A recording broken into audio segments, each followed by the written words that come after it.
How do you design one of the most advanced ERs in the country? At Parkview, we did it by focusing all our attention on you, the patient, by involving doctors and nurses in the design process, by creating quieter, more private spaces, and by leading the region in heart, stroke, and trauma care. This is not your typical emergency room. It's Parkview. In an emergency, isn't this where you'd rather be? Parkview, your partner in health. IHSAA, and by Fox Sports 1250, The Ticket. Tonight's game also brought to you by Meyer, proud supporters of youth sports. Bomber Insulation, in its 60th year of quality, professional insulation. Walburn Financial Management, providing affordable solutions to bookkeeping and tax problems. Midwest America Credit Union, all together better.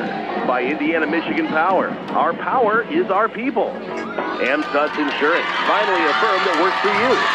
Jefferson Point, shopping with a special point of view. Questa Education Foundation. Thinking of college? Help to finance your education? Think Questa.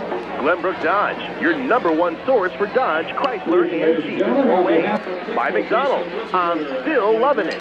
By Stiefel, a firm of choice. Alpha PC Mac Computer, we're the other guys, better, friendlier. Aaron Chiropractic, offering relief from neck and back pain. And by Tom Steel Tire Service, building trust with customers for over 30 years.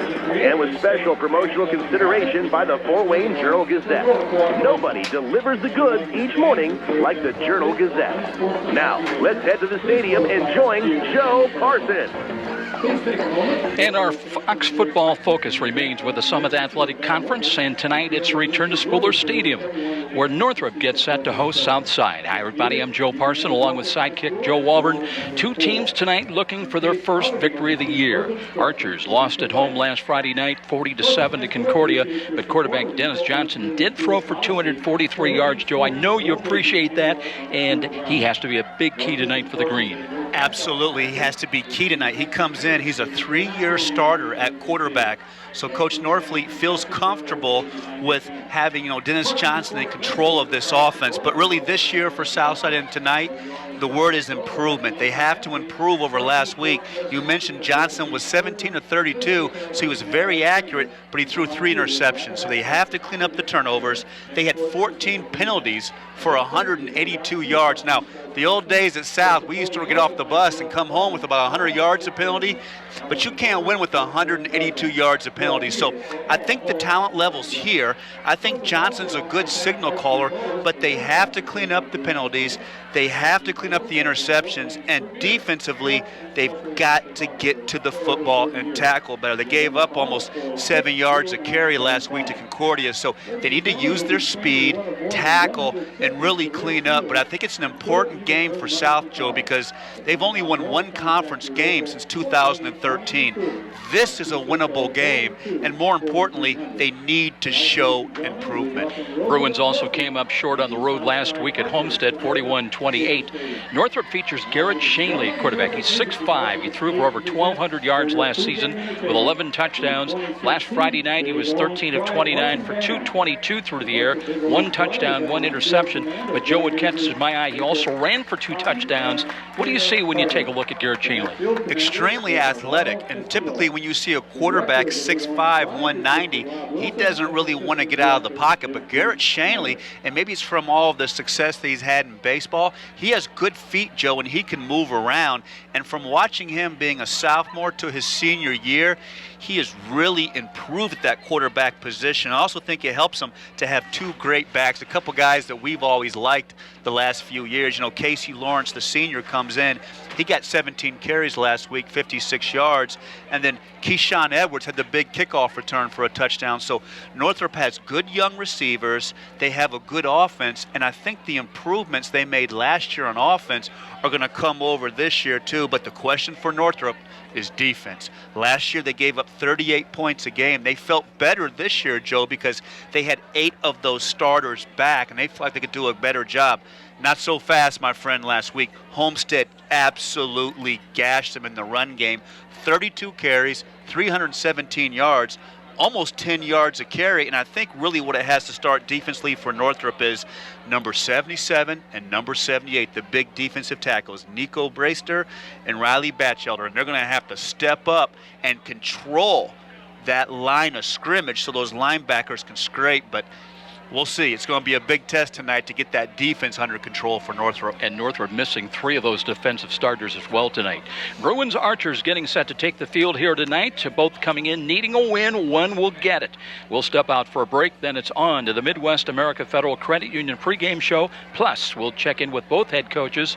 Jason Dorfler up first when we return. Glad you could join us here tonight for Week 2 of IHSAA football. This is IHSAA football on Fox Sports 1250, The Ticket.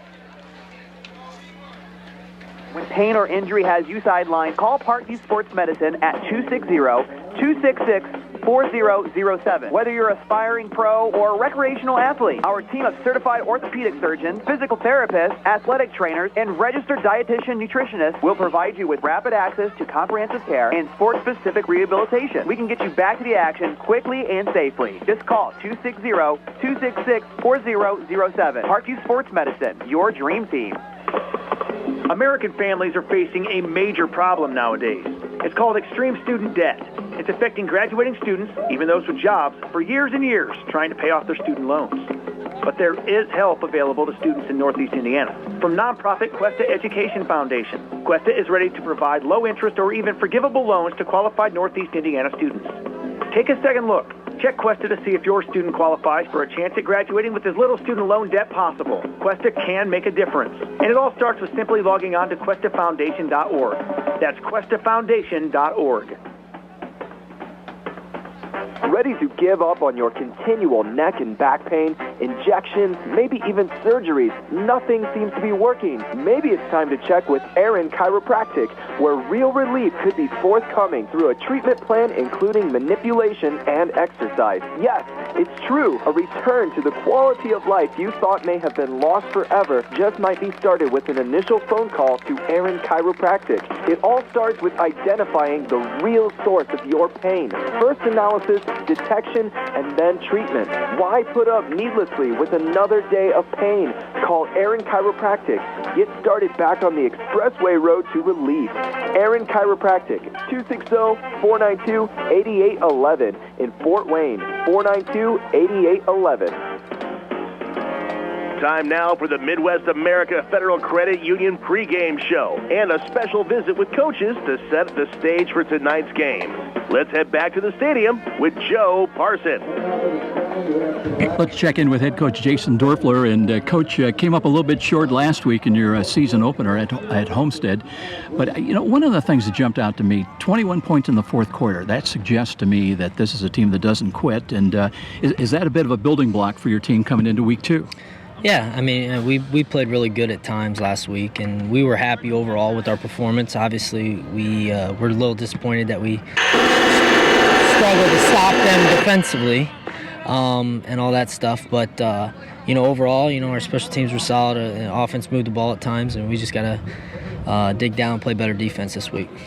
You get a big senior quarterback coming back. Garrett Chingley threw for over 200 yards last week. And talk about his development, maybe even as a junior last year. What do you see improvement from now in his senior year? I mean, he's really come along really well, and probably the biggest aspect that helped us last week was him running the football, and we're going to continue to use that. I mean, he's a weapon, and it really puts the defense in a bind as to who they're going to stop. So, if we continue to run the ball with him, and we're going to be pretty good on offense. And I wonder if anybody's going to kick to Keyshawn after last week. Well, we got some other guys back there that are just as dangerous. So, yeah, it's pick your poison back there. Let's talk about Southside. They're also obviously looking for a first win, and Dennis Johnson threw over 200 yards as well. Break down the Archers a little bit from a Northrup standpoint. What have you got to do to win? Well, sure. Like I said, we need to play better defense, and they're dangerous offensively. And, we're down 3 defensive starters with injury, and that's a big concern. And, we're going to have to play very, very well. We're going to be counting on some people that don't have much varsity experience, and tonight's their night to shine. Head coach Jason Dorfler in his third year. A year ago, the Bruins were 2-8. They finished 2-7 in the SAC. They were beaten in the sectional by Homestead 48-14.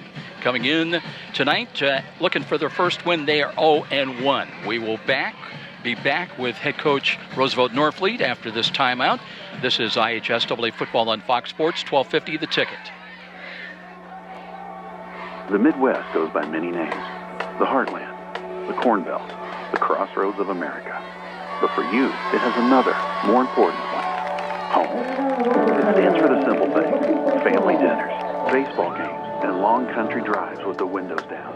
Bonfires, barbecues, and ice cream cones on a Sunday afternoon. And it stands for the values that make all of these things possible. You've built your life around Midwestern values. At Midwest America Federal Credit Union, we have too. That's why we've dedicated ourselves to supporting our members as they work toward their dreams. As your hometown financial partners, we offer practical, dependable service. And since 1936, hardworking families have trusted us to help them with their most important purchases, from mortgages to auto loans and everything in between.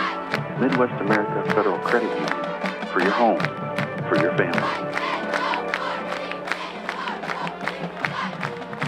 No, not yet. Just a little more sleep. Come on, honey. Rise and shine. Up and at 'em. Let's get cracking. Give me one good reason to get out of bed this morning. Well, I'll give you two. Egg McMuffin and sausage McMuffin with egg. Now you're talking. Race you to the shower.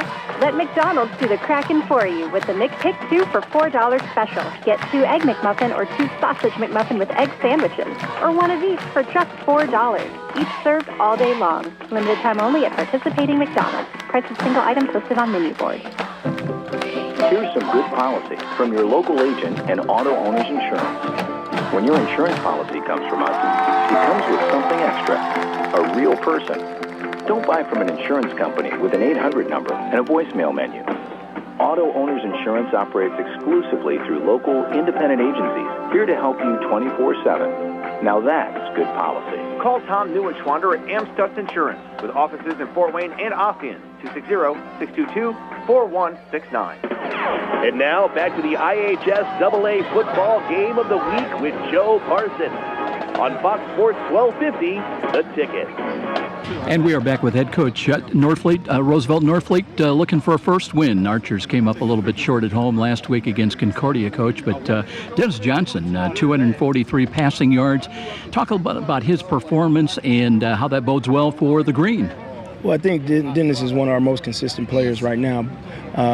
What we're willing to do and needing to do is have everybody else come through and make sure we minimize our mistakes. We jumped off sides and had all kind of penalties last time. 15 for 182 yards. I mean, that's going to set you back. Equivalent to 2 touchdowns. We also had 3 touchdowns called back. Just a lot of mistakes. So right now we're coming in and we worked on that all week. Minimize the mistakes and let's go in and dominate. And that's what we're looking to do. That gets coach's hair a little bit grayer, doesn't all those mistakes? Oh yeah, big time. I mean, it's kind of the kids understand it, and we made them feel it this week too. Hey, we got to minimize that, and every time in practice we're doing up, downs, and running because we fumble the ball or we do something. By Thursday we were not dropping that ball and not putting it on the floor, on the ground. Let's talk about Northrup tonight. Maybe a battle of quarterbacks. They've got a 6'5" quarterback in Garrett Shainley. Talk about what you see about him on field, and from a Southside standpoint, what have you got to do to win? Big guy. He can toss the ball around. We got to get to him. They got a big line. Hopefully our speed will minimize that physical body, that big body up front that they have, and we can get to him. I think we got a DB set that's ready to step up tonight and show them that, hey, we came to play. Head coach Roosevelt Northfleet in his third year. A year ago they were 2-9. They did beat Marion in the sectional 38-12, then lost 41-8 at Leo. We'll take a 2-minute timeout and then we'll be back. Joe Walburn's down on the field with our referee getting ready for the reenactment of the coin toss. We'll be back in 2. This is IHSAA football on Fox Sports 1250 The Ticket. Behind the scenes of the making of a great play area. I'm envisioning something really spectacular, something over the top. Let's draw up some plans. Yes, JP. Right away, JP. Excellent idea. Bold move, JP. We'll get right on it. I see a large fort with a giant cannon to slide down. Let's make it historic. And we are back with... Tie it in with the history of Fort Wayne. And we gotta have it soft so kids of all ages can play. Let's have those blueprints on my desk by Monday morning. Jefferson Point and Lutheran Children's Hospital ER presents Fort Wayne's largest indoor soft play area. Parents can relax while the kids explore a fort, slide down a cannon, and crawl through the 16-foot cherry blossom tree. Over 2,000 square feet of indoor play area, the largest retail play area in the state of Indiana. Bring the kids and enjoy the fun at Jefferson Point. For details, go to jeffersonshopping.com. There's so much to see. It's where you want to be. Jefferson Point, Jefferson Point. Hi, Charlie Momper here from Momper Installation. It's never too late to add installation. You'll be amazed at the results from our Momper professionals retrofit your walls, adding to a high-quality installation. When we're finished, you'll stay warmer and hopefully save money on your heating bills as well. Momper, the #1 name in installation since 1956. Call today at 432-7543. You've heard the saying, it's all about the Benjamins. Nothing could be more true at Tom Steele Tire, where it's all about saving you money. For over 35 years, this family-owned business has been saving Fort Wayne drivers lots of Benjamins. Offering quality tires and ASE-certified mechanical service for your car, and that includes an oil change and tire rotation special, all for just $24.95. 2 convenient locations in Fort Wayne to serve you. Tom Steele Tire, not just a tire store, but a complete automotive center.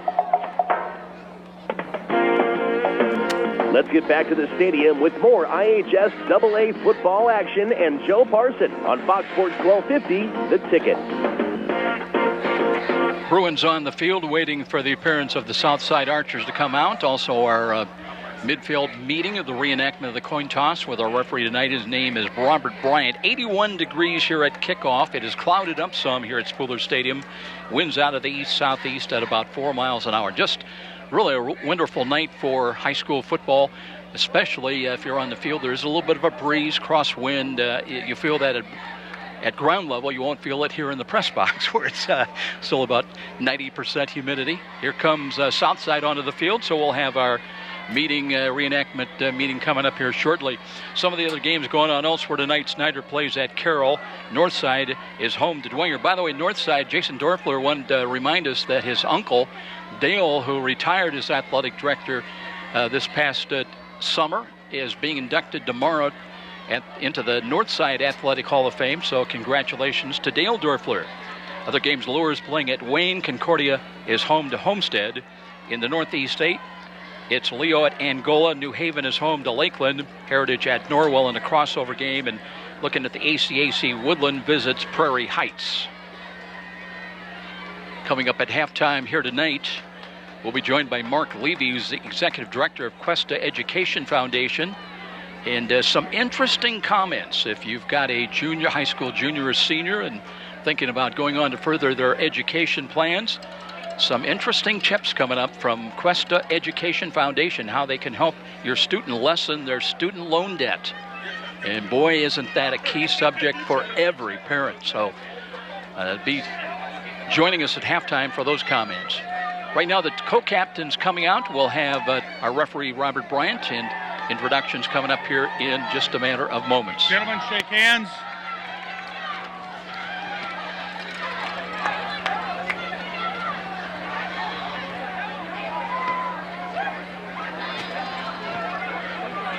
Remember, guys, we expect good sportsmanship tonight. You guys won the toss. You elected.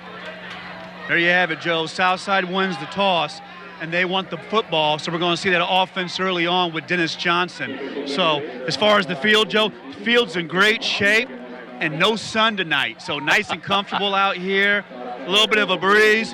It definitely feels like football, almost feels like the fall, Joe. So big game for both teams. Both these teams need to win, Joe. We'll see you in a moment back up top. Let's take a quick 30-second break. This is IHSAA football on Fox Sports 1250 The Ticket.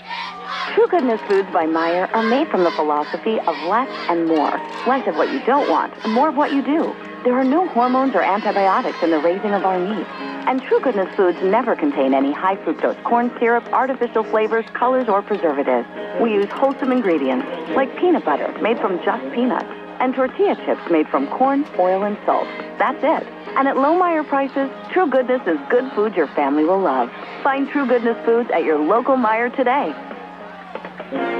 You're listening to the high school football game of the week on WGL Fort Wayne, Fox Sports 1250, The Ticket.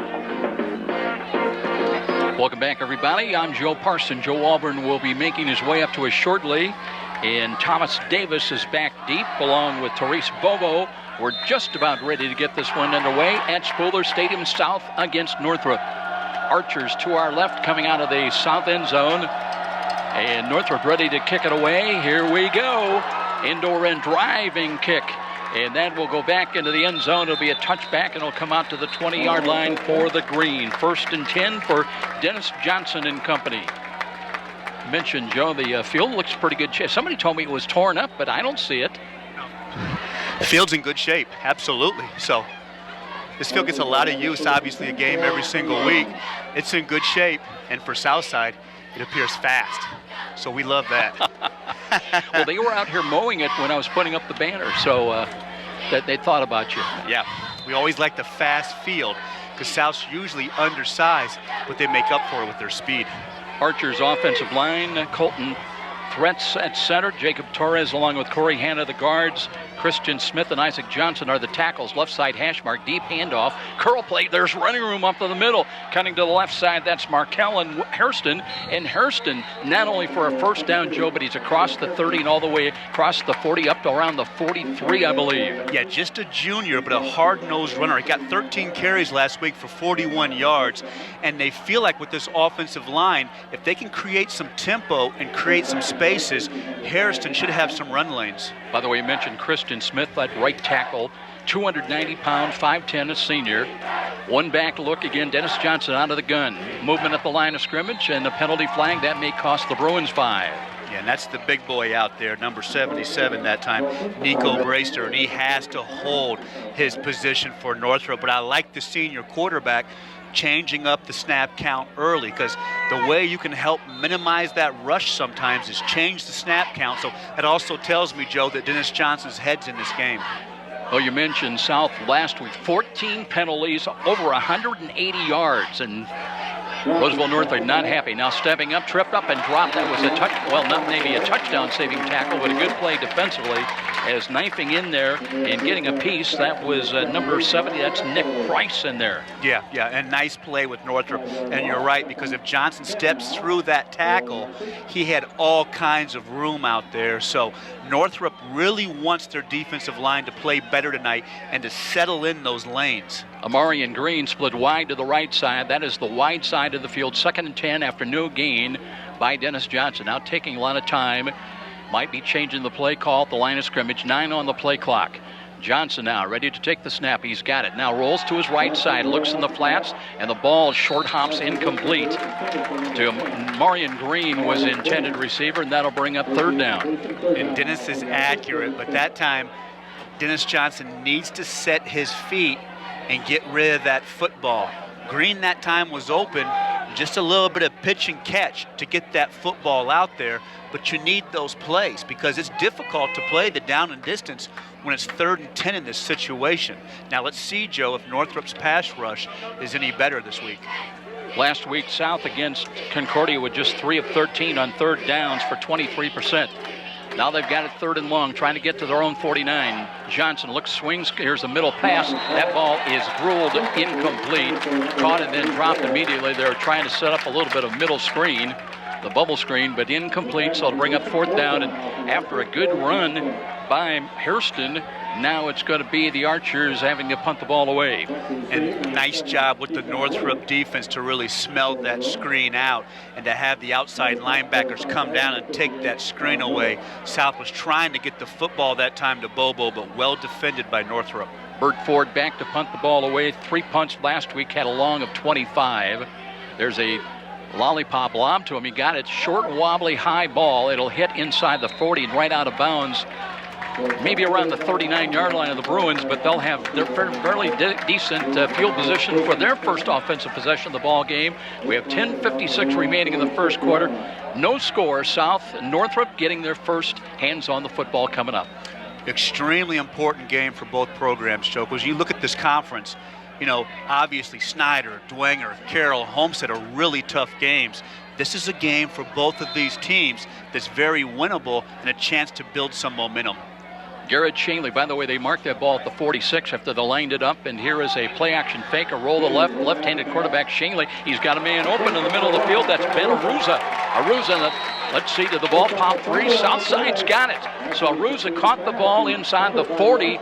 Northrop looked like they were in business, but the fumble gives the Green the ball back at their own about the 38. And that's what's plagued this Northrop offense over the years. Shanley looks great on the roll, gets the ball to the middle of the field with Aruza. He turns to run and fumbles the football away. So big break for South, momentum for South. Now can South capitalize and get their offense going?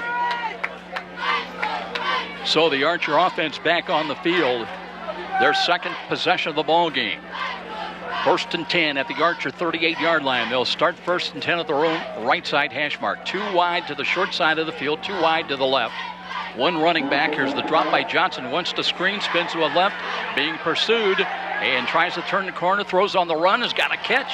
Up across the 45 to the 47-yard line on the far sidelines. And let's see, I believe that was Eldridge Wells on the receiving end of things. He'll pick up 9. And that's the senior wide receiver. 4 catches last week for Wells, but that time Johnson's in trouble, and Wells works his way back to the sideline. Excellent execution by Wells. Now approaching midfield, 2nd down and short. They'll play action fake again, a throw over the middle, and that's a diving catch.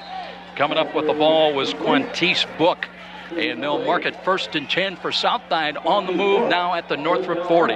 How nice is it to have all this tempo and all this passing? This is bringing back a lot of pleasant memories for you, isn't it? This is fantastic. I'm having dreams of the old run and shoot. 1st and 10.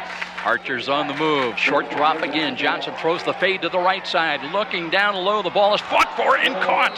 Taken away with Therese Bobo at 6 feet. Went up, elevated, and got it. I thought he had it. Wow. Barely on contact with the ground. Got separated. That looked good. I tell you what, Bobo is a heck of an athlete. The senior, he had 4 catches for 78 yards last week, but that looked good that time.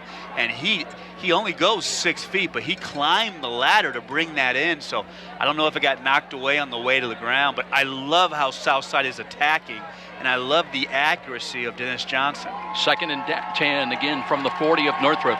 Marion Green in the slot to the right side. Here's another throw of the middle, high ball, and that's incomplete. In the neighborhood of Joey Books, who was playing safety back there, but incomplete, and now it's 3rd down and 10 for Southside. And we talked about it with Rosie Northfleet. Quantice Book has to make that catch. I know that ball was high, but he got his hands on it. You have to help your quarterback out. Spread offense once again for the Green. They've got 2 wide either side of the field. Johnson out of the gun. 3rd down and 10. Drops to throw, screens the ball. Right side's got a catch. That's Hairston. Hairston needs a block. Cuts at the 30's. Got a 1st down. Angles out of bounds near sideline. Right around the 27, I think. That was a great call by Southside because Northrop has got the rush up the field and they run the screen to the wide side. So excellent execution, but looks like it's going to come back for a penalty, Joe. They're going to call pass interference downfield on Southside. So obviously that wide receiver was blocking downfield, and that's what's got South in trouble. Last week they have a good play, and then it's a penalty, brings it back. So that's a big-time costly penalty. Yeah, they were going to be in business at the 27, 1st and 10.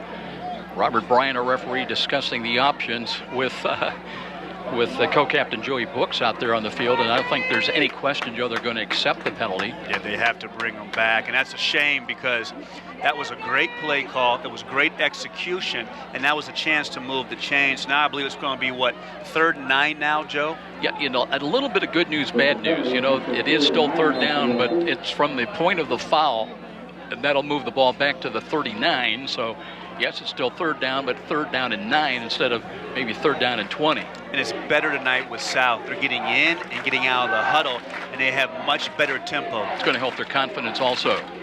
Dennis Johnson's looked pretty good back there, and he wants to throw again. Looks right, checks off, pumps over the middle, throws the ball. That is in traffic and caught. Again, it was Therese Bobo.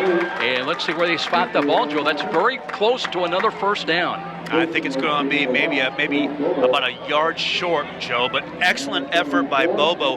Everybody's covered that time, and Johnson had the presence of mind to wait for Bobo, and Bobo fights back to get the football. So early on, Joe, huge play. That's a great call because Bobo did have to come back and help his quarterback. 4th and 1. And will they go to Hairston? He's had a couple of good runs and a little hard count that time by Dennis Johnson, but Northrop avoids going across. 6 on the play clock. Crowd coming alive now. 4th down and short. And I believe South's going to call a timeout. They want to make sure of this 4th and 1 situation. So no score in their ball game. 9:23 remaining in the opening quarter. 4th and 1 for South when we return to Spooler Stadium. IHSAA football on Fox Sports. 12:50 the ticket. At Indiana Michigan Power, we're building the future of energy delivery.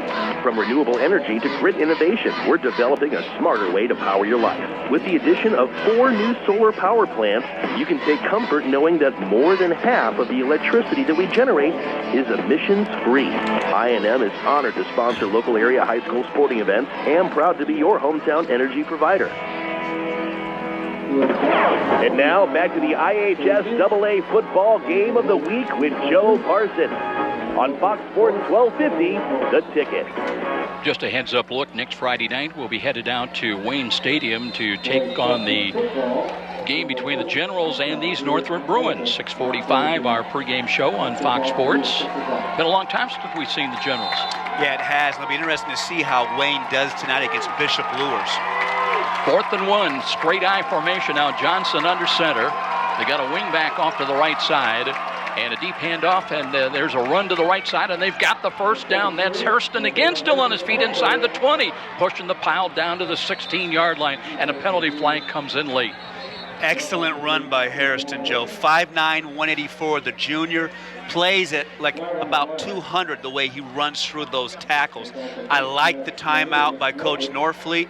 He got organized with his offensive coordinator, Walter Raines, and he said, hey, do we want to attack from the shotgun or get under the center? And that time they got under the center, got in the power I, and ran the football downfield. So that tells me something about the offensive line for South. So I'm excited because they need to be able to run the football in those situations. Hairston last week against Homestead, 13 carries, 41 yards. But Joe, he's a strong runner, as you were talking about, but some shifty moves also. Very strong and put a lot of work in the weight room, and very strong in his lower body. 5'9", 184 pounds, and he's a tough kid to tackle. Hurry up offense now. They come up the line of scrimmage, and the whistles blow right before that snap. But let's see what this is about. There was a timeout by Southside again before they snapped the ball. They were trying to hurry up to the line of scrimmage. Yeah, and what happened was that ball after the 1st down, the penalty was immediately spotted. South did not get out of the huddle fast enough, and they were going to have a delay of game, and that's what they have to clean up. Remember, 6 illegal procedures, penalties last week, Joe. So the big thing tonight is, and I heard them talking about it when the buses pull up and they got up, we got to line up, man. You know what I mean? We got to line up, shut up, and keep up, okay? That's the goal tonight for South. Well, Coach Northfleet was telling me, after last week in the penalties, 14 of them for 182 yards. He says, he looked at me, he says, there were a lot of up downs. I bet so. I mean, that brings back painful memories. It brings back painful memories. I could tell you a story. One time, played in the game, 12 penalties, 120 yards. Coach was so mad the game was over, we rode the bus back to Southside. Hell, they had the lights on. You know what I mean? We went out in the middle of the field, did up downs at 11:30 on a Friday night. Thomas Davison up on the wing right side. Here's the handoff off tackle run. There's Hairston that breaks a tackle, cuts at the 10, still on his feet inside the 7 and got to the 6, pushed out of bounds, and this kid does not want to go down. No, and he's effective because he almost gallops through the holes, and as fast as he can jump forward, he can jump laterally, Joe, so he's really difficult to get your pads on. And it seems like he gets an extra 3 or 4 yards. So, they really were high on him coming into the season. They felt like they have seniors at the wide receiver position. They have a good, strong running back in Hairston and a senior quarterback. So, extremely important for South to get points here. And they won to run behind big Christian Smith, the 290-pound tackle. This time a pitch to the left side. Hairston cuts back up the middle, fights his way to the 5. Ball is popped free. Scramble for it. Let's see who has got it. Looks like I think South still has it. So they're going to pick up a couple tough 2 yards. Yeah, that was a big time hit. And I think it was Harrison that took the hit from number 33 from Northrop. That was an absolute collision in the hole. I think it was Antoine Washington, 6'3", 245, the defensive end for Northrop. So that was an absolute collision in the hole, and it caused the fumble. I think we're going to have a personal foul, if I'm not mistaken, on Northrop, Joe. So I think it's going to be 1st and goal for South. We'll see when they get it all sorted out. South right now, and that might be Hairston down on bended knees, bent over on the ground. We've got an injury timeout here at Spuller Stadium with 8:30 remaining in this first quarter. We have no score between Southside and Northrop, and stoppage of play. This injury timeout brought to you by Parkview Sports Medicine, a winning combination with the IHSAA. We'll take a quick timeout. We'll be back in 30. This is IHSAA football on Fox Sports 1250 The Ticket. The game just isn't the game without you. When pain or injury has you sidelined, call Parkview Sports Medicine at 260-266-4007. Whether you're an aspiring pro or a recreational athlete, our team of certified orthopedic surgeons, physical therapists, athletic trainers, and registered dietitian nutritionists will provide you with rapid access to comprehensive care and sport-specific rehabilitation. We can get you back to the action quickly and safely. Just call 260-266-4007. Parkview Sports Medicine, your dream team. Let's get back to the stadium with more IHSAA football action and Joe Parson on Fox Sports 1250, The Ticket. Penalty moved the ball back inside the 5-yard line, and on 1st and 2nd and 1, actually, it's going to be a 3-yard touchdown run by quarterback Dennis Johnson. I don't think anybody laid a glove on him. No, they didn't. Those defensive tackles took wide splits. Johnson recognized it and just ran the ball up the middle. So how about that for South? The big turnover on the pass completion for Northrup. South goes 70 yards on the drive and cashes in for a touchdown. And a lot of that had to do with the hard-nosed running by Hairston for South. So big start for Southside to go ahead. Now let's check the extra point attempt for the Archers. Guantice Book. Let's see if he's back there to attempt the extra point, trying to make it a 7-0 Southside lead. Here's the snap. Dennis Johnson, right-footed, and that is blocked. They came pouring through there, so it will remain a 6-0 lead in favor of the Southside Archers. That opening touchdown brought to you by Meyer, proud supporters of youth activities. We'll be back with the kickoff. This is IHSAA football on Fox Sports 1250 The Ticket. Just like your car, sometimes your laptop needs a tune-up. Or worse, a virus hit you, completely shutting down its functioning. But who do you turn to for quick help? The answer might surprise you. Alpha PC Mac Computer. We're the other guys, and we're better. With realistic turnaround times for service, more reasonable rates, friendlier service that works with you and solving problems. Don't settle for the other guys. Try Alpha PC Mac Computer, located just 2 blocks north of Glenbrook Mall. Call 444-3557 and ask for Dave. And now back to the IHSAA football game of the week with Joe Parson on Fox Sports 1250, The Ticket. Back with Joe Auburn, I'm Joe Parson. 6-0 Archers in the lead here. You mentioned Joe Auburn, that fumble recovery after the pass completion by the Northrop Bruins sets up on the turnover the first touchdown of the ball game, and now South will kick it away from left to right to the Bruins. And will they kick to Keyshawn Edwards, who had an 89-yard kickoff return last week against Homestead? Absolutely not. You know, if you're doing the scouting report, do not kick the ball to Keyshawn Edwards. He's too dangerous. But for South, you know, Coach Northfleet has to be very happy with the start this week versus how poorly they started last week. Well, in fact, it's going to be Davion Berry who's back deep. And let's see who else back there. Looks like it will be Shaitan Vaughn. So Berry and Vaughn. Here's a kick end over end. Berry runs up to it, but that's Keyshawn Edwards rotates back. He's through the middle, runs over a couple of the archers, and carries out to about the 39-yard line. And I tell you, Keyshawn wanted it. He sure did. Ran back and jumped in front of Berry and said, "Let's go, boys." But good field position for Northrop. Now let's see, Joe. A lot of senior starters on Northrop. Let's see if they calm down, relax, and have a good drive here. Casey Lawrence, I believe, will check in there as the running back. He's flanked to the left of Garrett Chingley, and he looked sharp in that first series, and not his problem that the ball was turned over to Southside. The blitz is coming. Here's a keeper run by Garrett Chingley. Gets a block and curls to the outside, got up to about the 45, and there may be a late hit by Southside. Yeah, those are those unforced errors you can't do. Shanley's heading out of bounds. Just pull up, you know. You're going to give him an easy 15 yards. And now, Joe, this is going to put the ball, I think, on the 40 for South, on South's 40. So don't help out a good offense like Northrop. And those are just silly penalties. Those would drive me nuts. And that's why I'm happy I'm up here with you. I couldn't be down there. I mean, you talk about beating yourself. Jalen Royler comes in. Look at that. Look at the ball's going to be spotted. All the way to the 41-yard line of Southside. 6-0 in favor of the Archers. But now it's Northrop on the move into Archer territory. Garrett Chingley, he's the baseball signee. Boy, there was a broken play, and he's wrapped up and sacked back at midfield. Wanted to hand the ball off, and nobody there.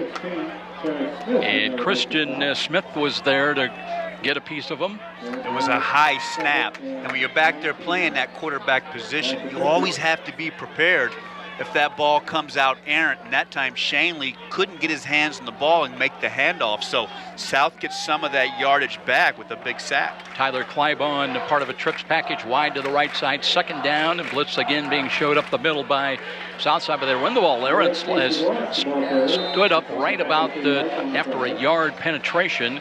Carries another yard to about the 48, and now Southside's got another player down for a moment. Always a night like this, you got to be concerned about cramps and dehydration.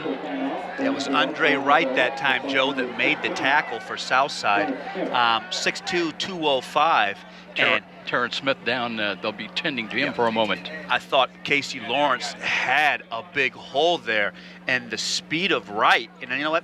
I really hadn't heard much about Wright with the scouting report, but that was impressive to see the 6'2", 205 linebacker scrape downhill to the hole and make that play, Joe. So we have another injury timeout, 7:24 remaining in the opening quarter, still 6-0 in favor of Southside, and we'll be back in 30 seconds. This is IHSAA football on Fox Sports 1250 The Ticket.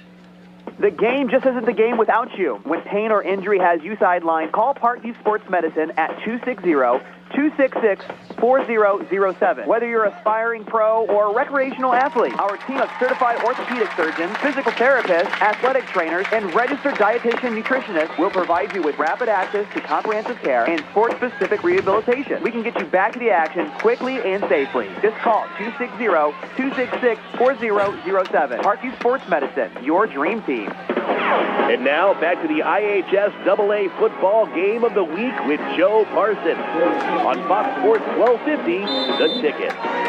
Terrence Smith, who had 2 tackles, 1 for loss last week, limping a little bit, but basically coming off the field his own power. 3rd down and 16. Shanley screens to near side, and that's a drop ball. Davion Berry tried to run before he had it, and looked like he had some running room. So to bring up 4th down, and it looks like it will be Shanley to kick the ball away. And if I'm Coach Dorfler, I'm upset because Northrop is flat. And this is a huge game for the program and a huge game in the conference. And remember, Joe, in the preseason, Northrop was voted as the most improved team. Quantice Book is back in punt return, waits at the 15-yard line. Shanley to punt it away. Now we have whistles again down on the field. Another timeout with Southside, and if I'm not mistaken, that's their third one. And Coach Northfleet, he's throwing his papers, he lost his headset, and he's upset because you make sure you know what special teams you're on. And see, the way we used to do it, Joe, was before we got on the buses at South, we lined up in punt return. We lined up in kickoff return. Everybody knows what team you're on, but it's always amazing when it's time for the team to come out. It seems like you're always missing one guy. Northrop's ready to go, but they'll hold them. South still huddled up on the field with their coach. And it's frustrating because that's it for timeouts, if I'm not mistaken. They burned all 3 timeouts. We got 7 minutes left in the quarter, so drive you nuts if you're a coach. Well, what did he say? You can't put them in the bank. Might as well use them, and they did. So here we go now. Shanley drops back to punt. 3 punts last week. He had a long of 47 against Homestead. Waits at his own 36, high snaps, got it, kicks it away, end over end ball. That will bound at the 20, bound straight in the air, and it will roll to a stop around the 17-yard line. So Southside on top at 6-0 with 7:04 remaining in this opening quarter, and they'll head back to work offensively. And we mentioned, the Bishop Lewers-Wayne game tonight. That should be interesting because Lewers was surprised to lose to Carroll. So are they going to be hungry tonight going over to Wayne? And then, obviously Dwanger's over at North. North's down this year. Dwanger should roll through them. My upset for you tonight, though, you heard it here first. Homestead at Concordia. I think Concordia is going to give Homestead all they can have. The big injury to the quarterback for Homestead. His eyes out, for the year. And that Peterson Kirkland, look out for him. He is awesome. Here we go back to work. Now here's a handoff and a run to the left side. There's running room once again for a first down. Gave it to Thomas Davis, working a little inside handoff, works to the left side and brings it out for an Archer first down. And Southside has looked sharp. They have looked sharp. And you know what? Good tempo on offense. And the offensive line's moving well, Joe. They average 229 across the front. But I think they're a little bit more athletic, and they're using their speed against Northrop. Interesting. They've got tandem wideouts. Only one cover out here for Northrop. Let's see.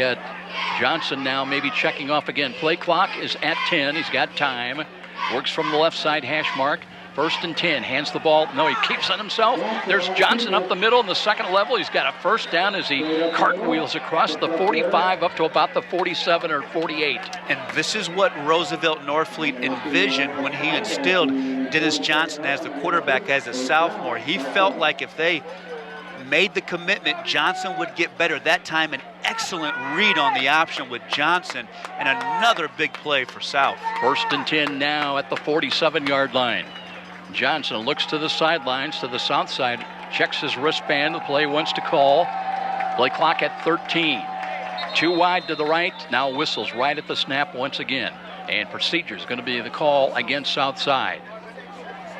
It's on the wide receiver out there. And, you have to hold your stance when you line up, and that's what got South in trouble last week. Can't have these penalties, Joe. It's 1st and 10.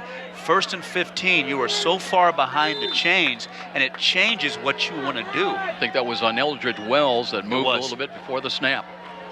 Again, tandem lineup out here to the right, the wide side of the field for the Archers on 1st and 15 now. Johnson again screens the ball near side.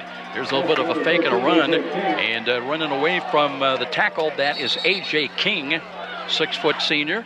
He'll get the penalty yardage back, gets it back up to around the 47-yard line, and it'll bring up 2nd down and 10. Yeah, I like that play because the ball comes out so fast from Johnson. And when you can get that football out so fast, it's tough for the defense to react. And it's also going to be interesting, Joe, with all this tempo, if this is going to wear the Northrup defense down. Archers now show 3 wide to the left. That's the wide side of the field. Johnson short drop, looks right, throws the fade. Looking downfield, and there's a ball right through the outstretched hands of Therese Bobo. That time he had a little separation, and I thought he had it, Joe, but unable to hold on. And he's going to hate that tomorrow morning when they play that tape back, because Bobo, there was a lot of hand fighting. And Bobo's strong, and he got away from the hand fighting. He just didn't make the catch. But I like the play, Joe, because they're running the fade to the short side. You have man-to-man out there, and Bobo's extremely dangerous. I wouldn't be surprised if they come back to that play later on. King, now they flip-flop him to the left. That's the wide side again, part of that 3 wide. Here's Johnson being pursued and spun around and dropped, and the big fella, Nico Brayster, 6'3", 290, was there. Yeah. 6'3", 290, and gobs of talent. And everybody sat in this program for years and wondered, is Brayster going to figure it out? He's beginning to. Big play there, just throws the blocker aside and makes the play. So you see on the tape of him, Joe, you see just diamonds here and there. Can he put it all together? He's a kid who can play at the next level, Joe. You know, Joe, he really didn't hit him. He just kind of swatted him with his right hand. He's so strong. Now Southside has to punt once again. Right-footed kick, a little better punch, sailing ball. That'll be fielded at the 30. Return to the right side, 35, spins around to the 40-yard line, so a good return that time by Davion Berry. And we've got now a Bruin down with 5:01 remaining in this opening quarter. And bookmark, you know, Joe, bookmarked that sack that time by Brayster. I think that may have woke Northrup up. We'll see what their offense does then, but that was a big-time play on defense. Let's take another timeout. Let's make this a 1-minute break with Southside on top here in the first quarter. This is IHSAA football on Fox Sports 1250 The Ticket. The game just isn't the game without you. When pain or injury has you sidelined, call Parkview Sports Medicine at 260-266-4007. Whether you're an aspiring pro or a recreational athlete, our team of certified orthopedic surgeons, physical therapists, athletic trainers, and registered dietitian nutritionists will provide you with rapid access to comprehensive care and sport-specific rehabilitation. We can get you back to the action quickly and safely. Just call 260-266-4007. Parkview Sports Medicine, your dream team. Every small business person has the same dread: taxes, reports, and bookkeeping. What are you to do? You know you can't afford the big guys to keep you legal and solvent.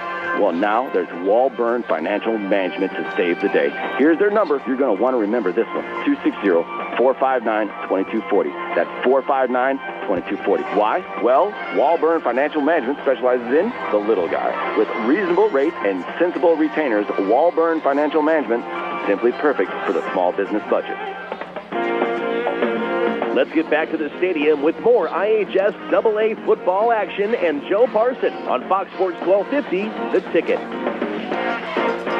Andrew Silva, the injured Bruin, but it looks like he was trying to shake it off, running off the field. Penalty, though, moves Northrop back to their own 30-yard line. 1st and 10, 5:01 remaining quarter one. Bruins on the short end of a 6-0 score.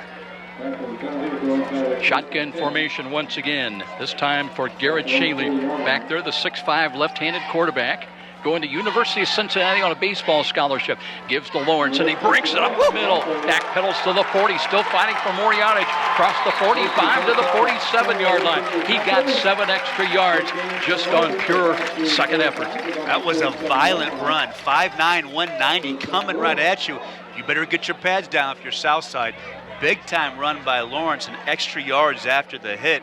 And Northrop starting to wake up, Joe. Quick hitting play. Lawrence again looking, breaks it off right side, cuts to midfield. He's still got more yardage. He picks up a first down. He's all the way to the Archer 41. And that one's going to come back. You're going to have a hold, I believe, Joe, on the right tackle that time for Northrup. I thought they might have jumped the gun a little bit, too, with procedure. We'll see what our referee, Robert Bryant, tells us. Looks like that defensive end for South got turned in. That was a huge lane for Lawrence. We'll see if they caught the hold or if it's on South. Officials conferring, still no indication. But Northrop expecting the worst. They're already huddled up, gathered up back on their side of midfield. And if you're a Southside fan or if you're Coach Northfleet, every time the yellow flags come out, you just cringe. And now all the officials coming in to talk things over. Meanwhile, Shaley wants to come over and chat with Jason Dorfler. One of the officials coming over Tell you, I see that official in stripes, and I feel pretty good about myself. He's had an interesting summer, obviously. Well, that's going to be it's hot out there, and he's going to move around tonight, so it'll be good for him, right? We're all going to get some exercise. Now, I'm confused because it's going the other way. I thought it was a hold on the right tackle, but it was a Southside penalty. No, it's on South, huh? And they're still moving the chains. Offsides, maybe? Well, that's a big penalty, though. It takes the ball inside the 40 of Southside to about the 38. It was a personal foul. Must have been. But great break for the Bruins. 3 wide to the left side. Here's Shanley, screens the ball. He's got to catch him. There's a driving hit in behind the line of scrimmage. So the ball was caught that time by number 21, Keyshawn Edwards. But Southside had great penetration to drop it for a loss of about 5 or 6. Looked like Omar Jackson, the sophomore free safety, came up like a rocket and got his pads that time on Lawrence. And so Keyshawn Williams also was there for the Green. Good defense for South. Now they're going to run the ball. Lawrence, and he spun around and dropped. And I believe I think that's Christian in there, Christian Smith, that spun him around and dropped him. And now the Bruins are moving the other way. Yeah, Christian Smith's a good football player. Now remember Southside has 6 guys that play both ways, Joe. So these are kids that are not only good football players, but you got to be really in shape to play both ways. So big play by Smith, and Northrop's drive is all of a sudden really stalling. Very part of the trips package wide left for the Bruins. High snap, but Shanley's got it. Waits now. Throws to the right, the fade. Look at it. His man stopped on the route. He was trying to go to Aruza or check it to Shaitan Vaughn. Ran into one of the South defenders back there, and that cost him a few steps. Yeah, it was Ronnie Barnett, the senior quarterback, was able to rotate his hips for South and shut down that pass to Vaughn. So big stops for South. I thought Northrop was really in business. A couple big defensive plays. This offensive line, averages 260 a man tackle to tackle for Northrop. Connor Stout starting at center. Cameron Cephas, Alex Wojcinski, and Nico Brayster and Jason Quash. And here is a tackle made inside the 10 and recovered by Northrop on a fumble. And those are the plays that have haunted Southside over the years. These last 3 or 4 years, when you see the win total, 2 wins, 3 wins, it's because of plays like that. If you're going to catch that punt there, you have got to make that catch. Now, there's a penalty flag out there, Joe, so I think it could possibly be where he was signaling for a fair catch, maybe. Nope, it's going to be holding on South, so they're going to deny that. So Northrop's in business, Joe, but if you're going to come up and attempt to catch that football, you've got to make that catch. That's a devastating turnover right there. It will be 1st and goal now at the South 9-yard line for Northrop. So it was a Northrop fumble that set up the first score of the day for Southside. Now Garrett Chenley tries to capitalize, and now we have, I tell you what, we have seen a lot of yellow laundry in this first quarter. We still have over 3 minutes remaining. That's 8 penalties already, Joe, in South. So, at some point, you're going to beat yourselves. At some point, you have to be disciplined and play good football. That time, they lined up in the neutral zone.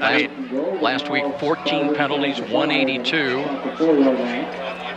And starting to mount up once again. So now it's 1st and goal from inside the 5 at the 4-yard line. Shaley looks, and he will hand it off. Lawrence tries the right side, got to the 5 and back to the 4. That is about it. Not much there to defensive left side. Played very well for Southside, Joe. They have played well. The defensive line has done a nice job for Southside. I think that time it was Corey Hanna that stuffed that one up, Joe, but that defense has played well. Colton Threats also at 251-pound junior there. No gain, 2nd and goal from the 4-yard line.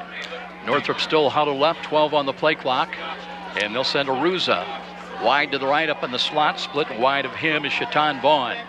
Shanley looks, play action fake, pumps with the left hand, throws, knocked down at the line of scrimmage, nearly intercepted that time by Southside. Yeah, it looked like it was Andre Wright that time, the middle linebacker, and he had the ball in his hands, Joe, and that may have gone all the way the other end of the field. So big third down now for Northrop. You got the break on the turnover. The offense has been flat.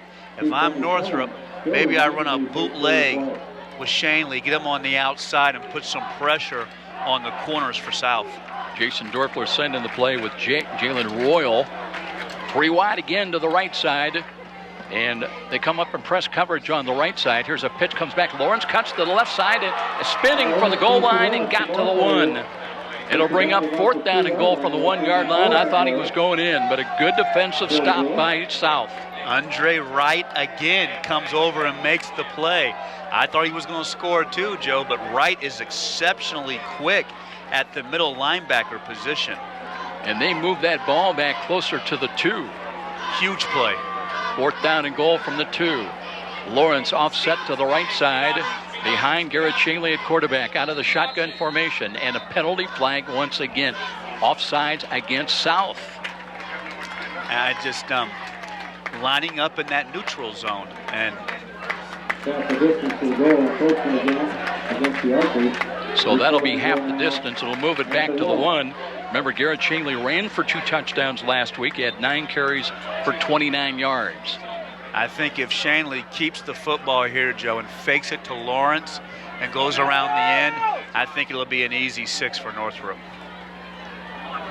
Cameron Cephas at right guard, 300 pounds, 5'9", and junior. And here is Shanley, looks, keeps the ball, no, hands the ball off. They didn't get in, I don't think. Lawrence has stopped. The ball is popped free as well, and Southside stole it. Unbelievable. They'll have the ball back around the 10-yard line, I think. Colton Threets, unbelievable defensive stand. I thought for sure Lawrence would muscle his way in there, but how about the push of the Southside defensive line? So the Archers not only stop it on 4th down, but they steal the ball. So the fumble recovery is going to give them the ball back, and now they're moving everybody back to the 1. So apparently they're going to rule that play was the whistle blew after they stopped Northrop's forward progress. So it's good news, bad news, Joe. They get the ball back, but they'll have it back inside their own 1. And you got to be careful here. You got to really handle the football and make some good decisions for South. But, we didn't expect this. We didn't expect goal line stands from the Southside defense tonight. That was huge. So the Archers have got it. They keep it a 6-0 ball game right now. Both Dennis Johnson and the running back are lined up about, 5-6 yards deep in the end zone. And here's a pump fake. Johnson, plenty of time. He's got a man downfield and incomplete. Reaching for the ball right side. That was Eldridge Wells. Couldn't come up with it. I like the play call. Man-to-man out there. He had Wells for a moment. Now, being the quarterback up here, I would have been jumping up and down because Wells got tripped up at the end of that play. Maybe he makes that catch. So I'm in the referee's ear saying, hey, they tripped my guy up. He might run under that football. And the referee say, incidental contact, my friend. Now, what do you run here? First down, you surprise them with the pass. Do you try to run the ball out of the end zone here, Joe? Get a little breathing room, maybe. We'll see. Hairston, by the way, back in there as the running back, offset to the right side. But here's Johnson very near the end line, throws the ball complete, little curl play to the 5, to the 10. And out across the 15 to the 19-yard line. And that is a catch by number 1, Therese Bobo. Nice job after he caught the ball. Little spin move, got him some extra yardage. And suddenly the Archers, they got more breathing room, Joe. They're all the way out, 1st and 10 to their own 20. And timing on the route from Johnson to Bobo, he knew right where Bobo was. Excellent execution. Little head bob by Dennis Johnson, but not ready to take the snap until 14 on the play clock. We have under a minute time remaining in the first quarter. Pump fake. Johnson steps up. He'll run. Cuts to the 20, 25, and knocked down. Rolls up close to the 30. That was nearly a face mask tackle as well, but good run by Dennis Johnson, and he's just short of a first down. And he's been impressive, Joe. That time everybody's covered, has the presence of mind to tuck the football and get upfield and move the chains. They are going to give him a first down. 1st and 10 now at the 30 with 40 seconds remaining in the quarter. Archers on the move. Johnson throws over the middle. Wide open catch and then a drop in and out of Marion Green's hands. Nobody near him. Yeah, only a sophomore, and you got to look that football in. That was the proper read, too, by Dennis Johnson. And those are the plays you don't want to blow. Plus, he's wearing number 10, so, you gotta do a little better than that, right? Gee, I wonder who else wore that uniform for South. Second down and 10. 33 seconds on the clock. Here's a cut to the left side. There's Hairston running room, and he's into the second level. Breaks a tackle and into Northrup territory, down close to the 46. Boy, one step to the right and blast downfield. I love it when a back has the vision and can drop his pads like that. He is a big threat in this game, Joe. Remember, Roosevelt Northfleet said they had 3 touchdowns called back against Concordia last week. They had a player a little bit slow getting up to the line of scrimmage, but now they're set to go. 1st and 10. And Johnson, short drop, being pursued, and steps out of a tackle, and then he is swarmed upon. Back around the 47-yard line. Yeah, that time that defensive line for Northrop collapses the pocket, and really Johnson had nowhere to go, Joe. He just had to eat it. Nico Braister on the bottom of the pile, and that is the end of the first quarter. So 6-0. The lone touchdown, Dennis Johnson, 3-yard touchdown run. That's the lone score so far in the ball game. As we have a break of the action, we'll be back with quarter 2 action. This is IHSAA football right here on Fox Sports 1250 The Ticket. The market goes up, the market goes down. And if you're a typical investor, you may be playing games, trying to guess correctly when to buy, when to sell. That can be expensive and exhausting. Well, what if there was a local company with tons of investment experience to help you take some of the guesswork and worry out of investing? The name is Stifel, specializing in individual portfolio management. Stifel can help reduce the risk and worry of investing, building you a portfolio of quality, performing stocks and bonds. Give Stifel a call at 260-459-3989. American families are facing a major problem nowadays. It's called extreme student debt. It's affecting graduating students, even those with jobs, for years and years, trying to pay off their student loans. But there is help available to students in Northeast Indiana from nonprofit Cuesta Education Foundation. Cuesta is ready to provide low-interest or even forgivable loans to qualified Northeast Indiana students. Take a second look. Check Cuesta to see if your student qualifies for a chance at graduating with as little student loan debt possible. Cuesta can make a difference. And it all starts with simply logging on to QuestaFoundation.org. That's QuestaFoundation.org. And now back to the IHSAA football game of the week with Joe Parson on Fox Sports 1250, The Ticket. Back with Joe Walburn. It'll be quarter 2 action, 2nd down and 17 for the Archers. We've got some update scores for you right after this play. Johnson drops to throw again, pumps once, looks off, checks off, now scrambles to his left, wants to run, steps out of one tackle, runs out of time, and drops back around the 43. Joe? Quickly, Joe, these scores in the second quarter, Snyder 21, Carroll nothing. So big talk in that game about Carroll's run game. Can they get the Carroll run game going? But on the cover of Game Night, you saw the Snyder defensive tackles, so they must be having their way. Now, give me a little pat in the back. Second quarter, Concordia 20, Homestead 7. Wow. So that's your big surprise. Concordia is much better this year than what people think. 3rd and 20 for the Archers. Johnson drops the throw, screens the ball right side. That one never got there. Tip, and they'll rule it an incomplete pass intended for Hairston. But no penalty flags. They'll bring on 4th down, and it will be Southside to punt. Another surprise for you. Second quarter, Dwenger 3, Northside nothing. So that's a shocker to me because we didn't think Northside had a lot by what we saw last week. And Dwenger's out 3-0. Leo in a big game out in the county. And I was interested to see how if Angola could step up against Leo. Leo 16, Angola 3 in the second quarter. Wayne 14, Bishop Lure 7. Wow. Another big surprise. So really, besides Snyder, a night of surprises so far. Bert Ford in to punt at his own 32. Waiting for the snap. Play clock ran out. And the whistles blow. Let's see if it is delay of game against the Archers. I'm going to stop counting penalties now. I think we're into about the territory of 10 or 11, but, they have got to clean this up because, we mentioned it last week, 182 yards, Joe. I mean, you are taking so much off the board. And tonight, you feel like this is kind of a heavyweight match, but you feel like a couple more breaks and South could kind of take control, but you can't do it. And Joe coming out of a quarter break, and then you have a delay of game. Ford now waits at his own 27. He's got the snap. Rush is coming. Kick is high, short, end over end. That's only going to midfield. Hits a Northrop player, and it will go out of bounds here, or will come to a stop at about the 49-yard line. Yeah, not a good punt. Big rush for Northrop. South lucky to get it off, but Northrop's fortunate not to, give that ball back. I thought it hit a Northrop player, but I guess not. So good field position, Joe, for Northrop. And you just feel like, is this the drive where Northrop's going to break free and get something going? Well, they'll spot the ball just on the Bruin side of midfield, 1st and 10, so they've got great field position virtually at midfield. Berry splits wide to the left side, 2 wide to the right. And here is the handoff and a run. There's Edwards backpedaling inside the 45, got another yard to the 44. He goes 5'7", 170, the junior, and I thought for a moment he was going to lose that football, but he had that big 89-yard kickoff return last week against Homestead. So Northrop has, we saw a great combination of Covington and Woods last week for Snyder, a 1-2 punch. Northrop has an excellent 1-2 punch at running back. Jalen Royal comes in, brings the play from the Northrop bench, part of the 3 wide in the middle.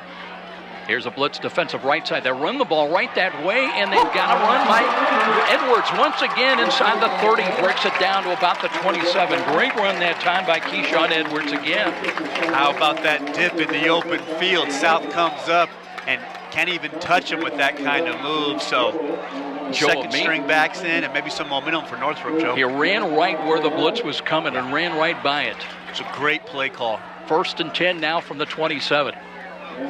Just over 10 minutes remaining in the first half. 3 wide again to the left, spread offense.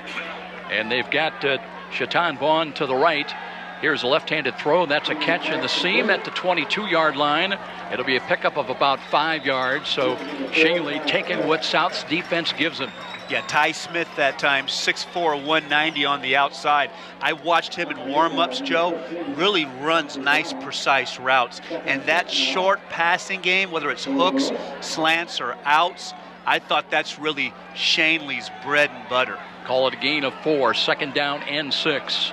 3 wide to the right this time, and there is Edwards, tripped up to the line of scrimmage, fights his way for another 3 yards down to the 20. Now they may say the knee hit back around the 21.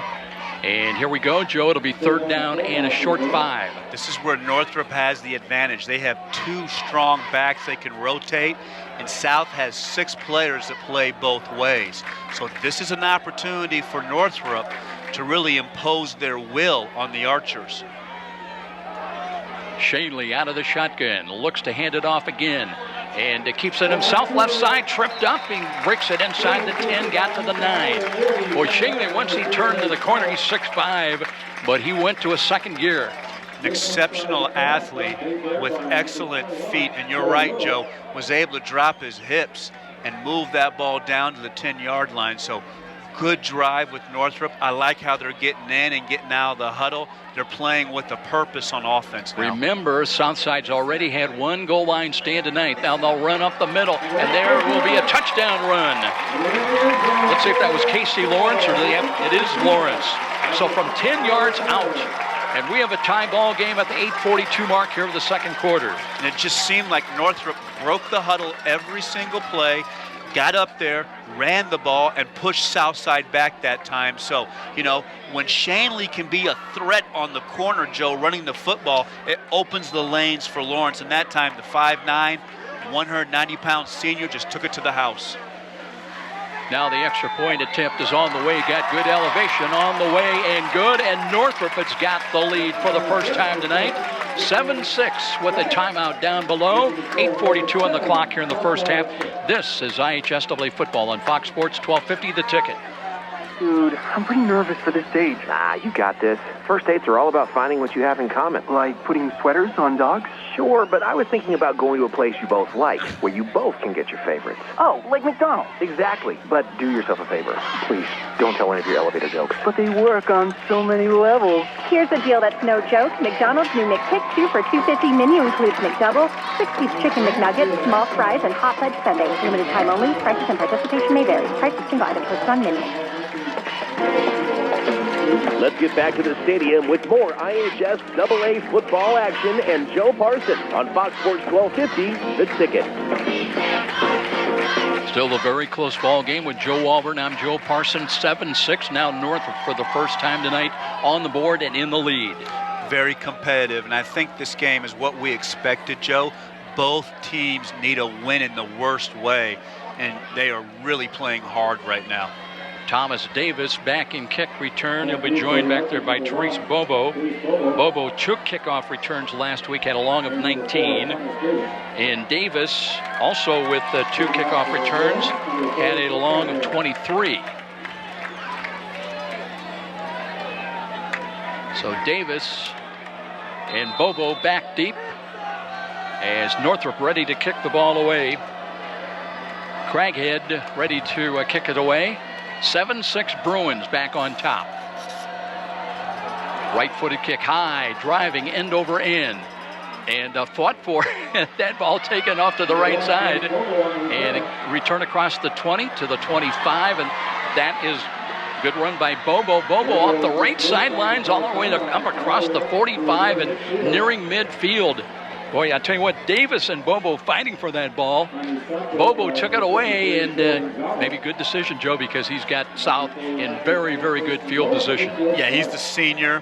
Had 4 catches last week. I like Bobo. He's an awful lot of fun and makes a lot of plays for South that time. So good field position. And now for a Southside offense that has 7 seniors, can they answer Northrop's touchdown? You know, how big would that be for momentum? So let's see. South's played well with their tempo. Let's see if they can continue that.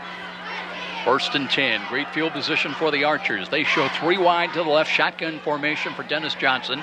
Looks and read option. Keeps it himself and fights forward into Northrop territory down just short of the 45-yard line of the Bruins. And you forget sometimes that Johnson's a threat too because he's so accurate throwing the football, and South puts the football in the air an awful lot, but having Johnson back there run the ball with Hairston is a nice combination for South. Gain of 5, 2nd down and 5. Just over 8 minutes time remaining first half. Johnson barking out the signals, now backs away, still 15 on the play clock. Checks his wrist. Maybe checking off once again with an audible. Looks to Hairston. Hairston bobbing and weaving into the second level. He cuts to the right in the Northrop down close to the 30-yard line. Ball is free and Northrop's got it. They'll take over at their own 31-yard line on the second fumble of the night by Southside. Great run by Hairston. Drops the pads, gets the positive yards. But you've mentioned it often, Joe. A lot of times that last defender you want to run over tends to pop the ball out, and that's what happens that time for Harrison. That's a shame because South is skirting down the field and Northrop makes a big play and gets a big turnover. So again, penalties and turnovers for South. Bruins quickly on offense now. Shaley spreads it 3 wide to the right. Drops to throw. Left-hander looks up, throws the fade right side. Looking, he's got a man. There's a catch at the 40, inside the 30 to the 35, and bumped out of bounds. That was Ben Aruza. This time he held onto the ball. Remember earlier, Joe, he had it and then dropped it. And Aruza's interesting, Joe. In the pregame, 5'11", 155. He was so thin, but boy, did he bounce around, and he was feeling good, and he was barking for the ball in pregame warm-up. So nice pass, though, by Shanley to drop that football in there.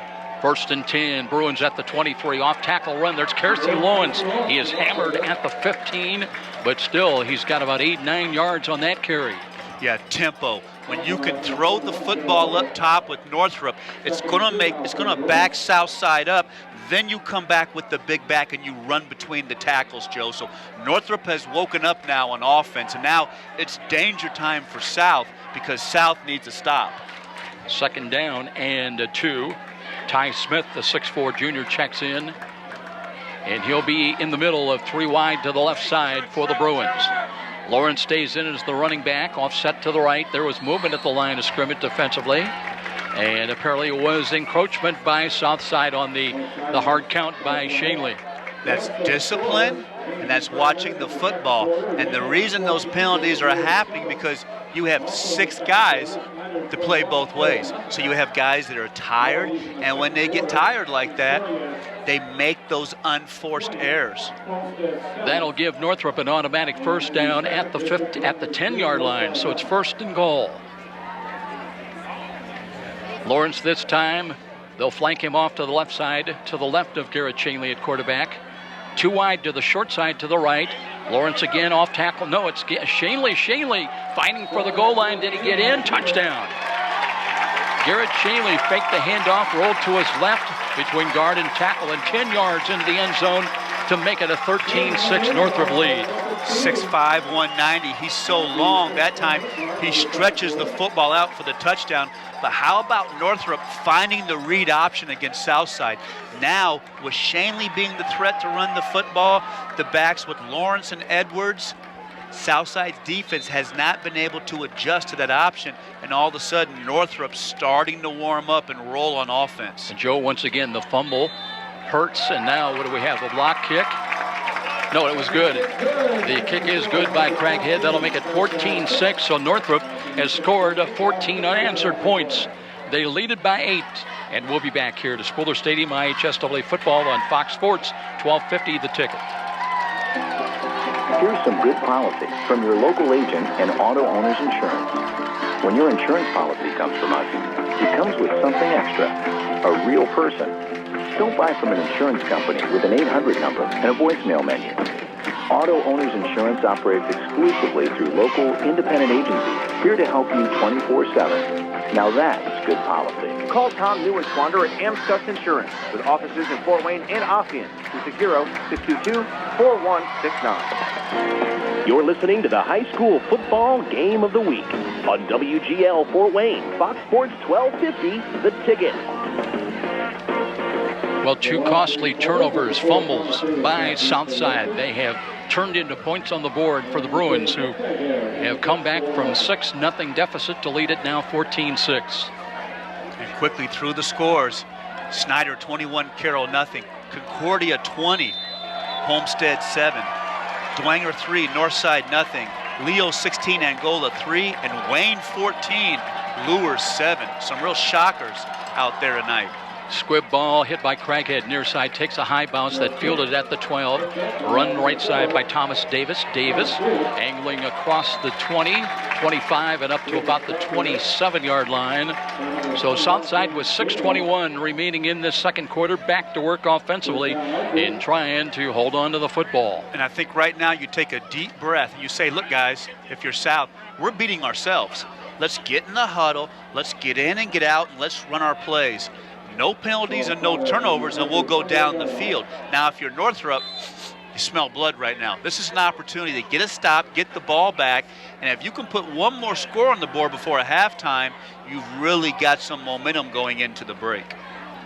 Bobo splits wide to the left side. South showing 3 wide to the wide side. Here's Dennis Johnson looking to throw the ball the middle, and there's a catch and then a drop, and that was Amarian Green who ran into one of the officials. Throw a flag on him, Joe. That was pass interference. God bless the officials, but you got to get out of the way. When I'm throwing the slant route, get out of the way. Don't be the 12th defender. And that time the official was. And you know what? That was wide open. You know, besides the official out there playing a little defense, that would have been a big play for Green. And Green's not having a lot of luck in the middle of that field tonight.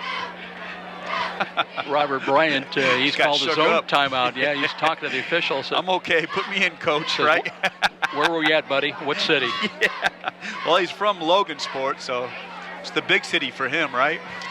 Not sure he knows he's in Fort Wayne, though, right now. Second down and 10. Clock stopped with 6:15.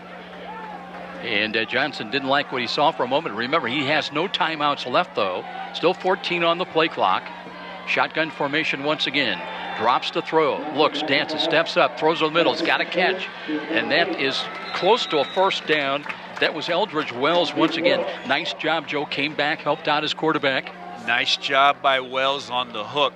He found the open spot. But how about Johnson auto-bowling and getting out of the run play to throw the football. Wow, that's when you love having a senior quarterback, when he can get you out of the bad plays. And he's got a first down, so Wells, with that little extra effort, the yak yards after the catch, and 1st and 10 Southside with under 6 minutes remaining in the half.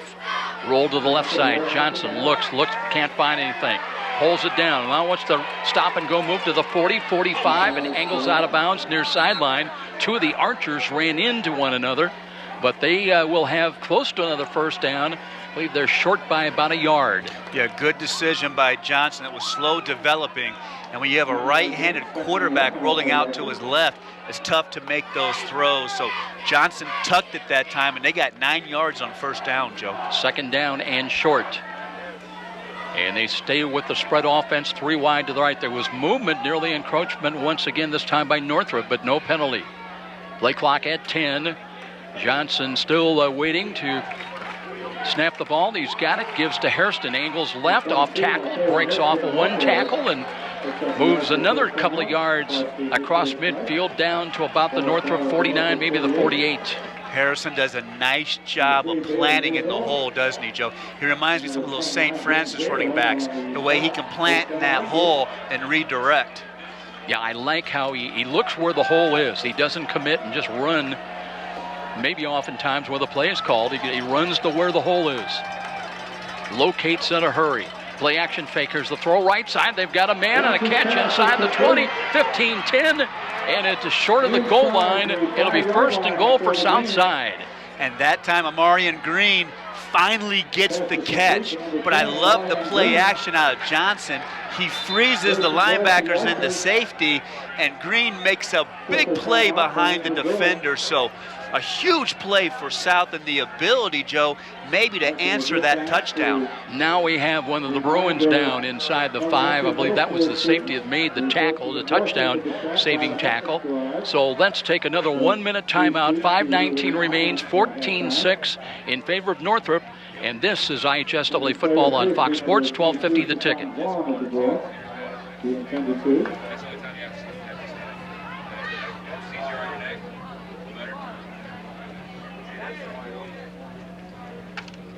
Looked like a cramp.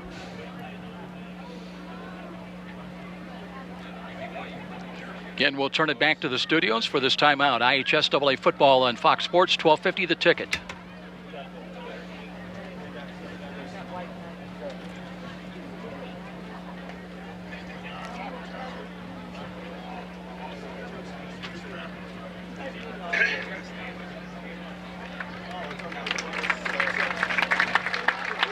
Coming off the field on his own.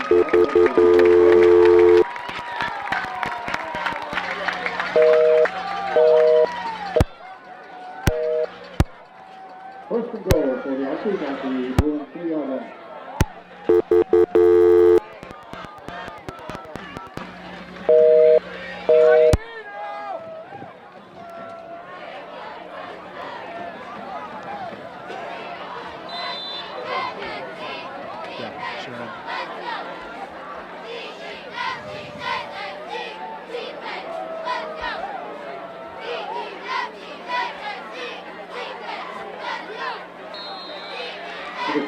Dylan Little into the end zone for the Archer touchdown. At the 5:04 mark, the second quarter play.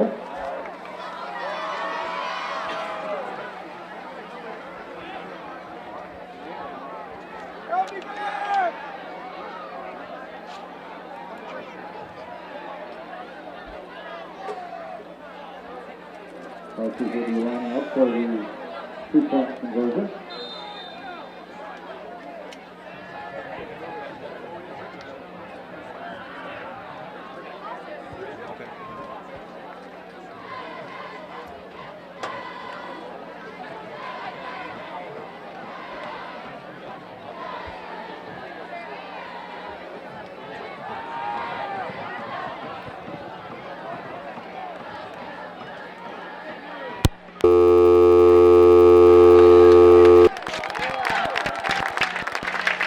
Short of the end zone, the score Northrup 14, Southside. So Southside, we apologize for the technical problems. Southside did score on a 3-yard touchdown run. Joe, who was that? That was Gerald Little that time, the fullback. So Southside runs the fullback dive to Gerald Little, 3-yard hard-nosed touchdown run. So the big play on the drive is the long pass to Amarian Green from Dennis Johnson, and that's a huge answer, Joe. So it's 14-12.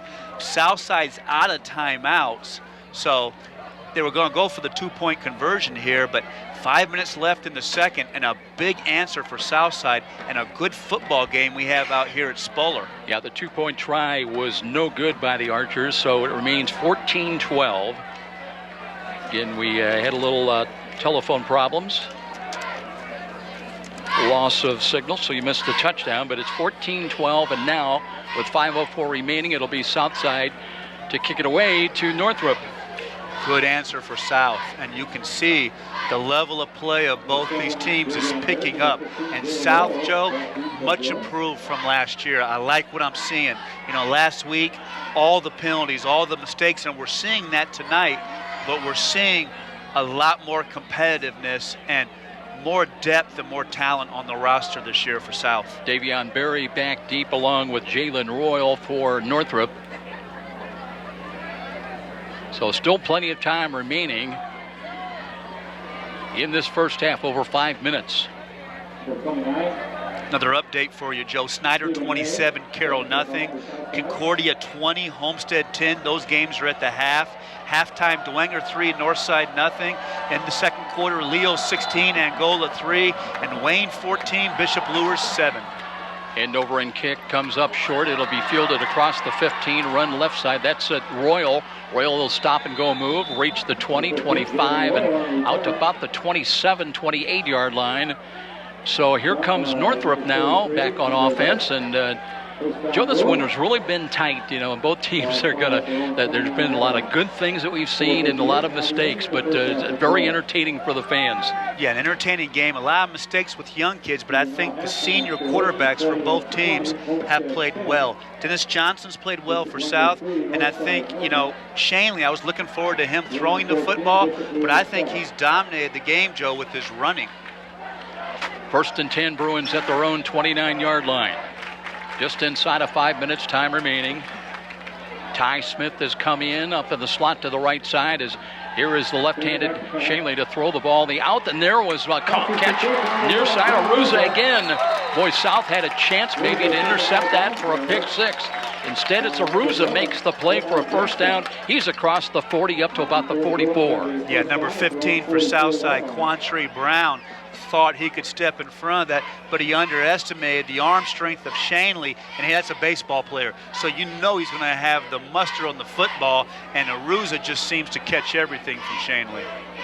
2 wide either side of the field now, improving field position for the Bruins. 4:51 remaining in the half. Draw play coming up, and in is Casey Lawrence. Lawrence trying to turn the corner left side. He's got a first down to the south side 40-yard line before he's bumped out of bounds. Just a violent runner. We mentioned 5'9", 190, but he runs like he's 220. Just a violent downhill runner, and those Southside defenders are trying to put their pads on him, but he's the kind of back you got to hit low and wrap up. If you hit him high, he's going to run right through those tackles. Stepped out of bounds at the 43-yard line. It is a first down. Shotgun formation again. And here is the handoff. Sweep right side. Edwards to the 40. Lowers the shoulder and got a couple of yards down to the 38-yard line. Trying to get a block that time from Tyler Kleinbahn. And that'll be good for about a pickup of 5 yards. Omar Jackson did a nice job for South out of that safety position. He recognized the play and came up and made an open field tackle. And it's not easy to make the open field tackle on Edwards. Bruins on the move, though. 2nd down and 5 from the Archer 38. Shanley again, read option, keeps it himself, rolls to the left side. Will he run? Will he throw? Throws downfield in traffic and a dive for the ball. Let's see how they're going to roll it. A catch inside the 5. I believe that was that Ty Smith? No. It was number 80, Tyler Klybon.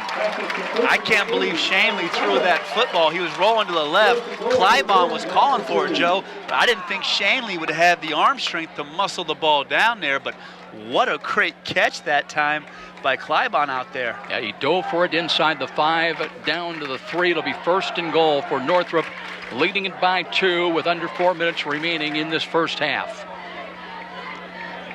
This time they've got an offset eye to the right side. They'll hand it off. There's Lawrence, and met right at the 3, maybe got to the 2 before being pushed back.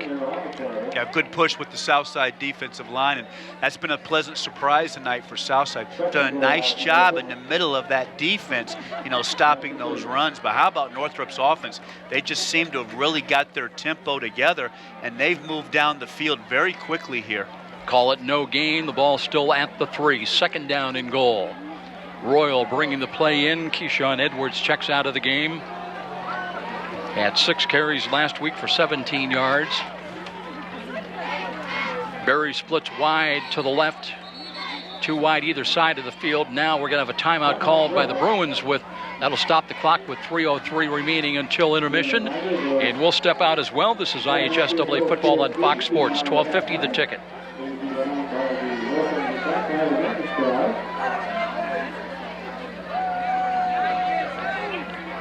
And I believe we've got some technical difficulties back in the studios, so right now we're going to continue on with our coverage here live. I think we're still on the air, Joe. That's the good news, but when we checked, had some computer issues back in the studios. Well, we'll give some scores updates if we can. Halftime, Snyder 34, Carroll nothing. Wow. How big is that? We thought Novante and Carroll's run game would give Snyder a run for their money. Not so fast. Your upset special is coming through so far. Concordia 20, Homestead 10 at the halftime. You have to wonder how much is Homestead missing that quarterback, Drew Kidd. Yeah, Kazai. Big surprise for me. Dwenger 10, Northside 6 at the half. So good game over there at Chambers Field. Leo 16, Angola 3 in the second quarter. Wayne 14, Bishop Lures 7 at halftime. And what's going on with Bishop Lures? New Haven 27, Lakeland 7 out in the county, and Belmont 7, South Adams nothing in the second quarter. So good game down there. Bruins second down and goal from the 3-yard line of Southside. Motion Royal left the line. Here's a bad snap that's gathered in though. Shanley throws on the run and the ball is fought for. Was it picked off? No, touchdown. What a recovery by Shanley, a broken play. I thought he was just going to go down, and it looked like Davion Berry, stepped in front of that. Berry had a 26-yard touchdown catch last week, Joe, but Berry gets in front of the defender, and all of a sudden the Northrop offense is rolling. That was all Garrett Shanley. That ball went off his hands high in the air, stayed with it, gathered the ball up and just rolled to his left side and fired a strike into the end zone. 20-12. Now the extra point Craighead, and that one is on the way. A lot of lift, and it is good. So that'll make it 21-12 with a timeout, and we'll see if they've got things corrected back in the studios. This is IHSAA football on Fox Sports, 1250 The Ticket.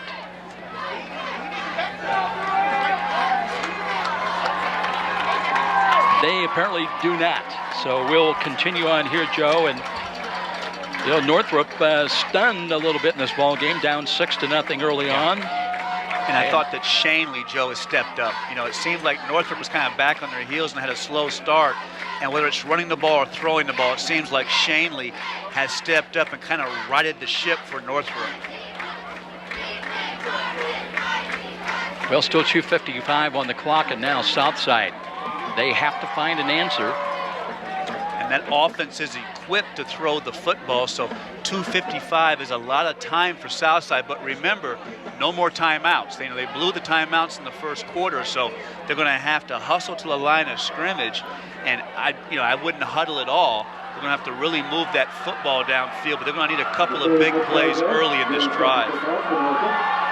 Craighead, who's kicked the extra points, 3 of them successful tonight, tees it up once again. Bruins ready to kick it away from left to right. South has moved the ball well at times, but holding on to the football has been a problem. Twice they fumbled, and twice it has directly led to Northrop points on the board.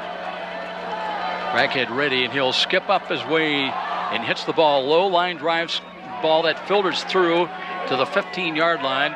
Taken by Thomas Davis once again. Directs a block out in front, across the 30, 35. Still on his feet all the way across the 40, out to about the 44-yard line. Yeah, Davis gets that football and just blasts upfield, and that's what you want. You want your return man to hit those holes and to get upfield. So penalty flag against Southside.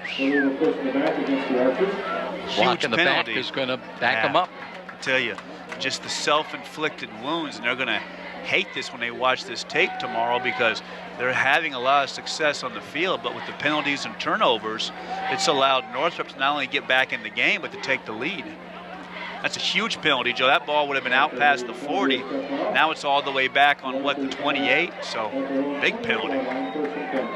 Archers hold on to the football. They've got it 1st and 10, but now back at their own 28-yard line with 2:45 remaining here late in this first half.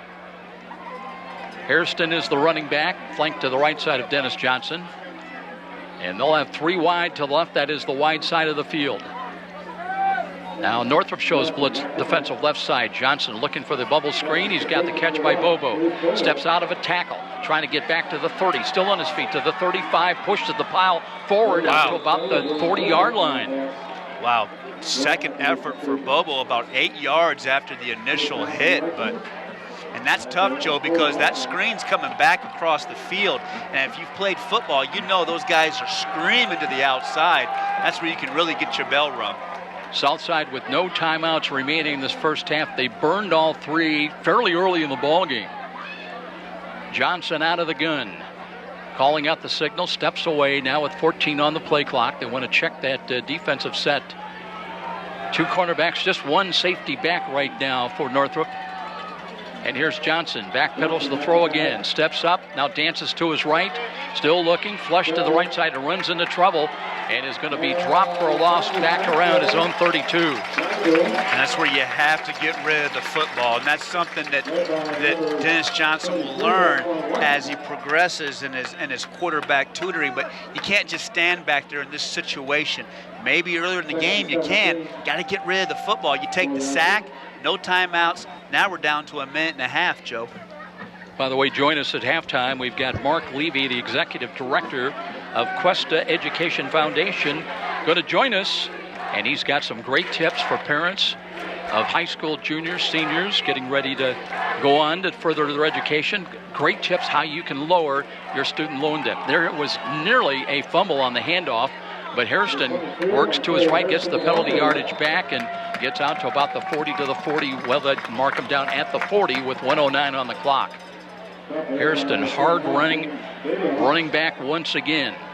There was almost a fumble on that exchange between Johnson and Hairston, but he did hold on. And that'll bring a 3rd down and 9. Archers trying to get out to midfield.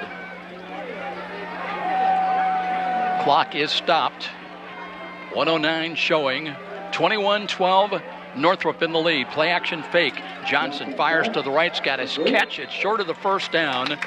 Up around the 47. They may give him to the 48. It'll bring up 4th down and a decision now with 1:04 on the clock. And he went out of bounds. That will stop the clock. Joe Walburn getting ready to check in with Jason Dorfler down below. Northrop shuttling in some changes defensively. Let's call it 4th down and 3. Play clock at 15. Southside kind of standing around and looking to the sidelines with 10, with 9. Remember, they have no timeouts remaining. With 5, I don't think they're going to get the play called. And we're down to 1, and now the play clock runs out on them. So it's delay of game, and they didn't get the play called in. That'll cost them, instead of 4th and 3, it'll be 4th down and 8. And that may bring the punt team on. Boy, Hairston takes off his helmet, not happy that they did not get a play call in that they could run on 4th and 3.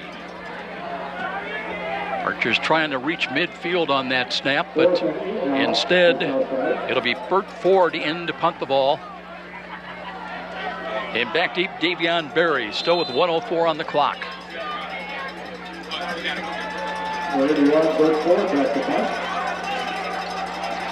Ford waits at his own 30.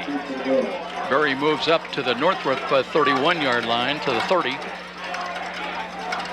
Waiting for the snap. We're down to 8 on the play clock once again. Southside taking a long time.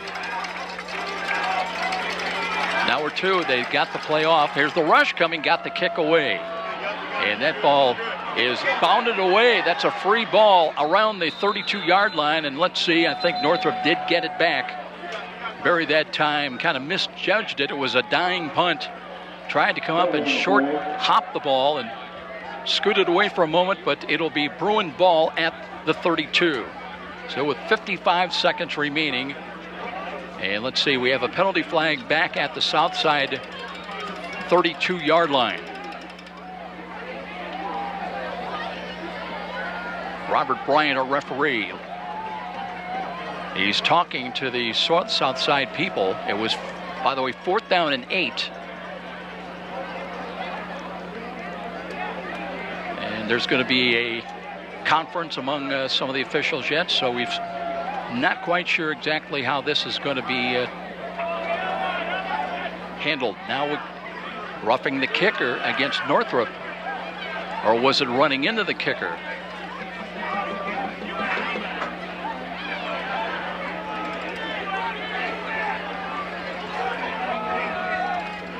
Well, they've not yet moved the down marker.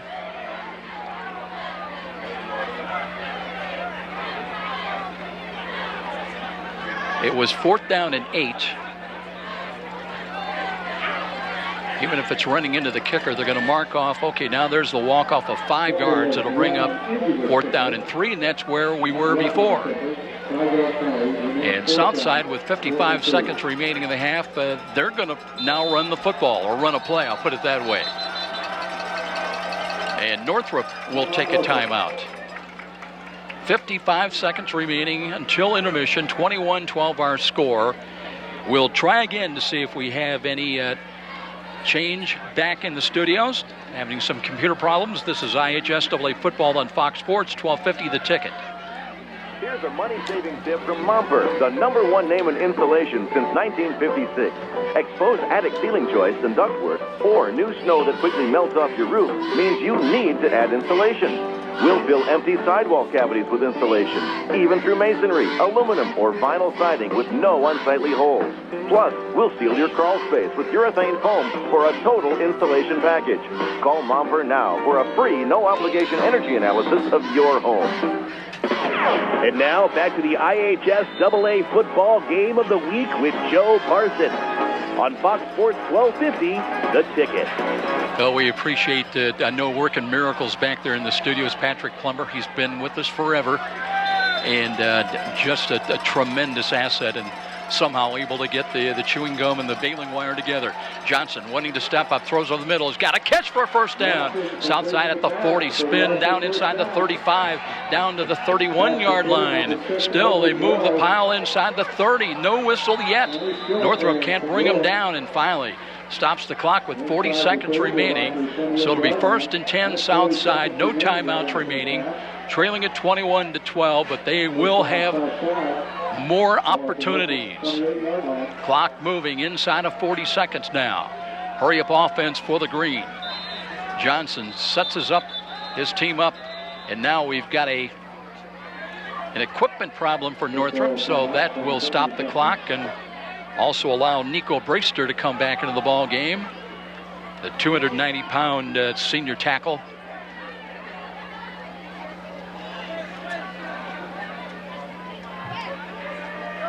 Had a chin strap issue for one of the Bruins. Clock moves again inside of 30 seconds. 1st and 10 at the 28-yard line.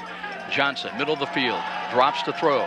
Looks, steps up, throws to the left side. He's got a man. There's a catch inside the 5 and fights into the end zone. Touchdown. That was Therese Bobo. Bobo on the receiving end of a 28-yard touchdown pass. And Southside, remember, they had 4th and 8. The penalty gave them 4th and 3. They convert, and now a 28-yard touchdown pass with 17 seconds remaining in the half gets them on the board. Crisp delivery that time by quarterback Dennis Johnson.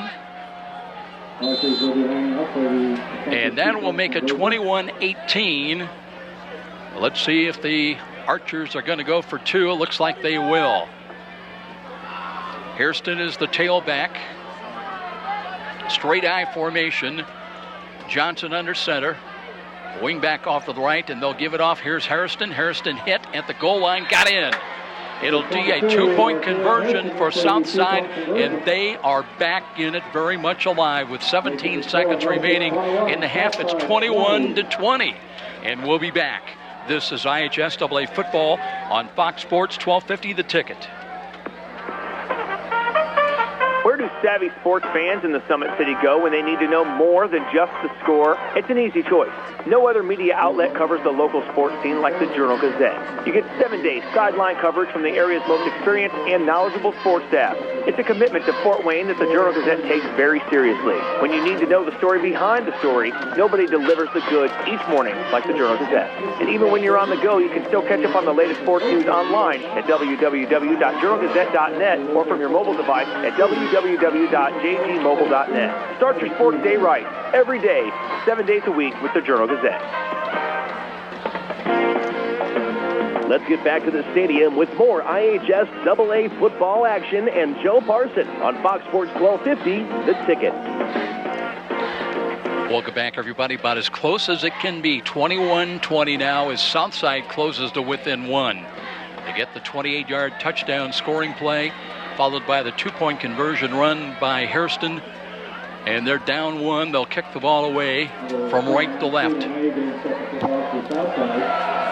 Well, both teams, it's been shifting emotions in this ball game so far.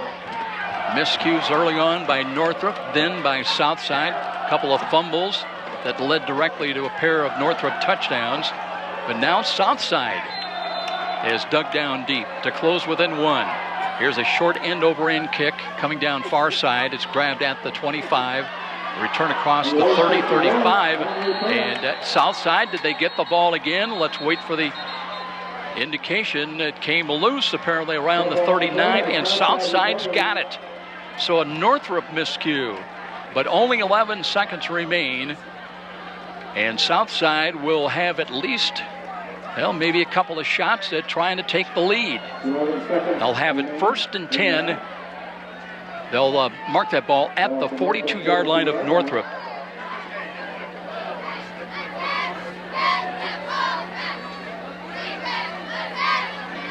So the Archers trying to cash in late. Quantice Book split wide to the right. Bunch line up to the left side, 3 wide. And Johnson looks to his left. 13 on the play clock, 11 seconds remaining in the half. Drops to throw. Didn't get it off. Somebody moved. And was it another timeout? It was a timeout called by Northrop. As 3 of the Northrop coaches on the field not happy with the alignment, so we'll step out for this 30-second break. This is IHSAA football on Fox Sports 1250 The Ticket. Miss a great high school game recently? Or simply want to revisit that game-changing electric play that turned everything all around? Well, now there's a great new opportunity to do just that. Catch all the exciting action of our live radio broadcast simply by visiting SummitCitySports.com after our game broadcast. Plus, many other high school sports highlights to choose from as well. It's all new and available now at SummitCitySports.com. Let's get back to the stadium with more IHSAA football action and Joe Parson on Fox Sports 1250, The Ticket. Well, we've had a little bit of everything tonight here at Spiller Stadium. This first half has taken an hour and a half. We've had injuries, we've had scores, timeouts, a lot of timeouts, and we still have time for at least one more, maybe 2 more plays, depending. It'll be Southside trying to capitalize on a fumble recovery. 1st and 10 at the Northrop 42. Motion left to right behind the line of scrimmage. Therese Bobo. Here's Johnson dancing. Flush to his right. Being pursued. Throws off balance. And that one is thrown out of bounds. Incomplete. Just got rid of the ball. Did not want to take the sack, but that takes the clock down to 3 seconds and 1 play remaining. Well, Joe Walburn has been down on the field for an eternity waiting for a chance to chat with Jason Dorfler, and you can imagine the emotions have really changed for Northrup. They were up 21-12, but the touchdown and then the two-point conversion have made this a one-point ball game. Bobo this time splits wide to the right. He's the lone wide out to the short side. 3 wide receivers to the left. Johnson, last play, looking, time of the pocket, throws it downfield as far as he can. Northrup defends, and they've got it picked off at the 5, and now there's a penalty flag. So that should do it, as we've got triple zeros, and that will be the ball game. Let's go down and check in then. When Joe Auburn's got the coach, let's go down to Joe Auburn. Kind of off to a slow start in the first half with the offense, but it seemed like the option game with your quarterback, Garrett Shanley, really got you going. Yeah, I mean, offense moving the ball. We fumbled twice now. We got to stop them. Not doing a very good job of that. Defensively, what will be the adjustment to slow down their passing game? Well, I think that's what we're going to try to figure out right now. Yeah. Good luck in the second half, Coach. There you have it, Joe. Coach Dorfler was very upset with that running into the punter, Joe, and that really took the momentum and gave Southside the touchdown. So you could see in his demeanor there, very upset with that penalty. It was very costly. No question about it. It's interesting how the emotions of a coach can be a roller coaster, up and down in just a matter of just a few brief moments.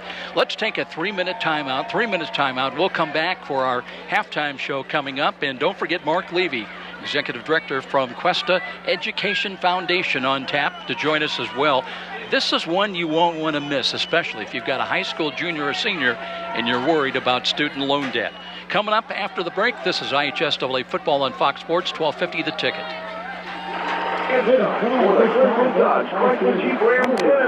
there's amazing pricing on every vehicle in stock. Get 20% off MSRP on select vehicles, starting with the powerful Dodge Charger. Take 20% off the 2016 Chrysler 300 with tons of bonus cash available. There's also $1,500 of bonus cash on a new Ram 1500, the longest lasting pickup in America. And there's $500 of bonus cash on the 2016 Jeep Cherokee. You'll also be able to save on the new Chrysler Pacifica minivan and new Jeep Renegade. Glenbrook Dodge Chrysler Jeep Ram has the largest selection of vehicles in the area with over 700 to choose from. Shop them all at GlenbrookDodge.com. It's 10 time with 20% off select vehicles, including the new Dodge Charger and Chrysler 300 sedan. Get out of the heat and under the 10 at Glenbrook Dodge Chrysler Jeep Ram. That's Glenbrook Dodge Chrysler Jeep Ram. Under the giant American flag on Coliseum and always online at GlenbrookDodge.com. You've heard the saying, it's all about the Benjamins. Nothing could be more true at Tom Steele Tire, where it's all about saving you money. For over 35 years, this family-owned business has been saving Fort Wayne drivers lots of Benjamins. Offering quality tires and ASE-certified mechanical service for your car, and that includes an oil change and tire rotation special, all for just $24.95. 2 convenient locations in Fort Wayne to serve you. Tom Steele Tire, not just a tire store, but a complete automotive center. True Goodness Foods by Meyer are made from the philosophy of less and more. Less of what you don't want and more of what you do. There are no hormones or antibiotics in the raising of our meat. And True Goodness Foods never contain any high fructose corn syrup, artificial flavors, colors, or preservatives. We use wholesome ingredients like peanut butter made from just peanuts and tortilla chips made from corn, oil, and salt. That's it. And at low Meyer prices, True Goodness is good food your family will love. Find True Goodness Foods at your local Meyer today. Just like your car, sometimes your laptop needs a tune-up. Or worse, a virus hit you, completely shutting down and functioning. But who do you turn to for quick help? The answer might surprise you. Alpha PC Mac Computer. We're the other guys, and we're better. With realistic turnaround times for service, more reasonable rates, friendlier service that works with you and solving problems. Don't settle for the other guys. Try Alpha PC Mac Computer, located just 2 blocks north of Glenbrook Mall. Call 444-3557 and ask for Dave. American families are facing a major problem nowadays. It's called extreme student debt. It's affecting graduating students, even those with jobs, for years and years, trying to pay off their student loans. But there is help available to students in Northeast Indiana from nonprofit Cuesta Education Foundation. Cuesta is ready to provide low interest or even forgivable loans to qualified Northeast Indiana students. Take a second look. Check Questa to see if your student qualifies for a chance at graduating with as little student loan debt possible. Questa can make a difference. And it all starts with simply logging on to questafoundation.org. That's questafoundation.org. Welcome to the IHSAA Halftime Show, presented by Indiana Michigan Power. Let's get back to the stadium with Joe Parsons. And we are back with Mark Levy, Executive Director of Questa Education Foundation. Well, that's kind of a mouthful, Mark, but, you know, I think when you look at parents, there's probably no greater fear out there if they have students that are getting ready maybe to leave high school and go on to further their education. Then they start thinking about the dollars. You know, how much is this going to cost to educate my child? And how about student loan debt once they do graduate and matriculate? How much is that going to cost me? And talk a little bit about your organization, Questa Education Foundation, and how you're poised to help. Well, the foundation really has three goals. One is to increase access to post-secondary education, to help individuals, students be able to graduate with less debt. And we want to retain the talent right here in Northeast Indiana. So what we do is we provide a low interest, partially forgivable loan to that student so that when they graduate, we will forgive up to 50% of that loan if they in fact come back or stay and live and work in Northeast Indiana. And if they go to one of our partner institutions here in the region, they'll pay 25% of the loan. So they can borrow up to $20,000 and end up with a $5,000 or a $10,000 debt on that money. So it reduces the debt, but the intent is that we really want them to understand they are the future talent of our region, and it's important for us all to have them stay here. You know, I'm intrigued by your own background, you know, as an educator, and also your work, impeccable credentials working with United Way, and how did it all play a role into where we are now with Questa Education Foundation? Well, my background really working with United Way is also working in the Health and Human Services. I've just seen that education really is the gateway for a better life. That means if you want to get an industry certification, you want to be a plumber, electrician, you want to be a welder, a carpenter, any of those kinds of areas, education is going to open that door. If you get an associate degree in nursing or potentially in advanced manufacturing or any of the other programs, it opens up a door for a better life. You get that bachelor's degree. It's not just a 4-year degree. It's really understanding that in the 21st century, continuous education is essential to be able to have a livable wage, to support a family, and to really be able to have a better life. You know, I think you're hitting on a key point because a lot of us, you know, we fall into this little bit of a trap thinking about, well, education beyond high school being simply a 4-year degree, but as you're talking about vocational studies, the associate's degrees that are out there, and I know you provide various levels of support. Can you elaborate a little bit? Well, basically what we do is we provide up to $5,000 a year loan to a student.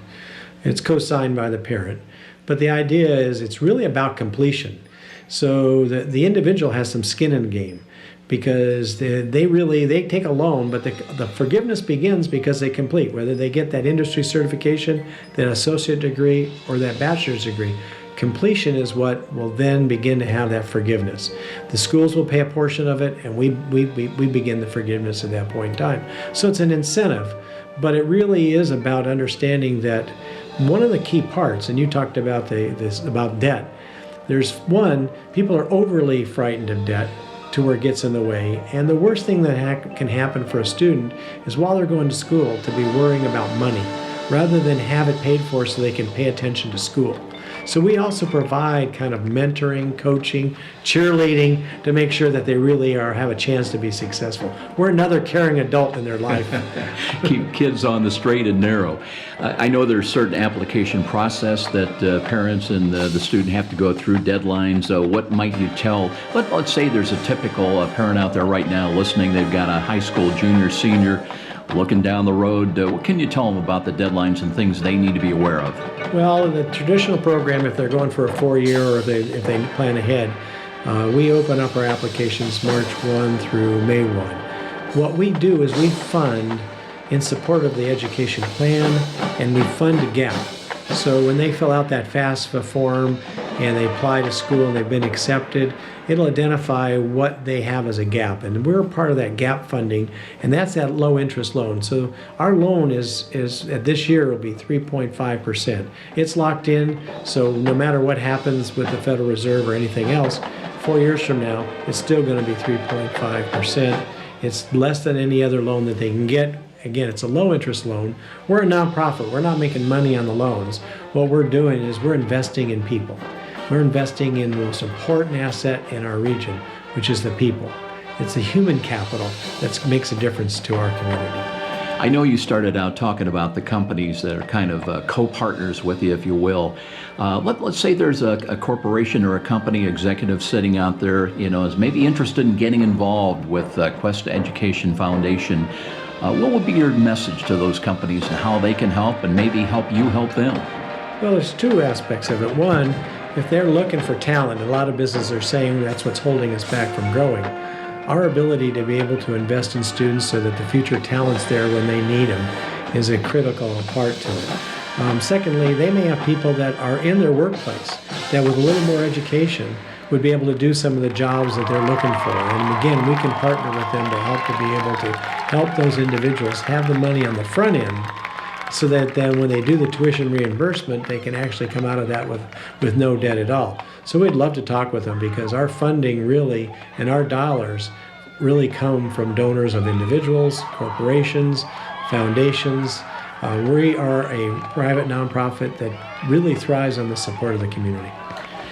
I've enjoyed visiting with Mark Levy, Executive Director of Cuesta Education Foundation. A reminder, there's a realistic opportunity for students graduating high school to continue their education and get a handle on their student loan debt. Contact Cuesta Education Foundation. Go to the website at cuestafoundation.org. See if you qualify. Now back to more high school football on Fox Sports 1250, The Ticket.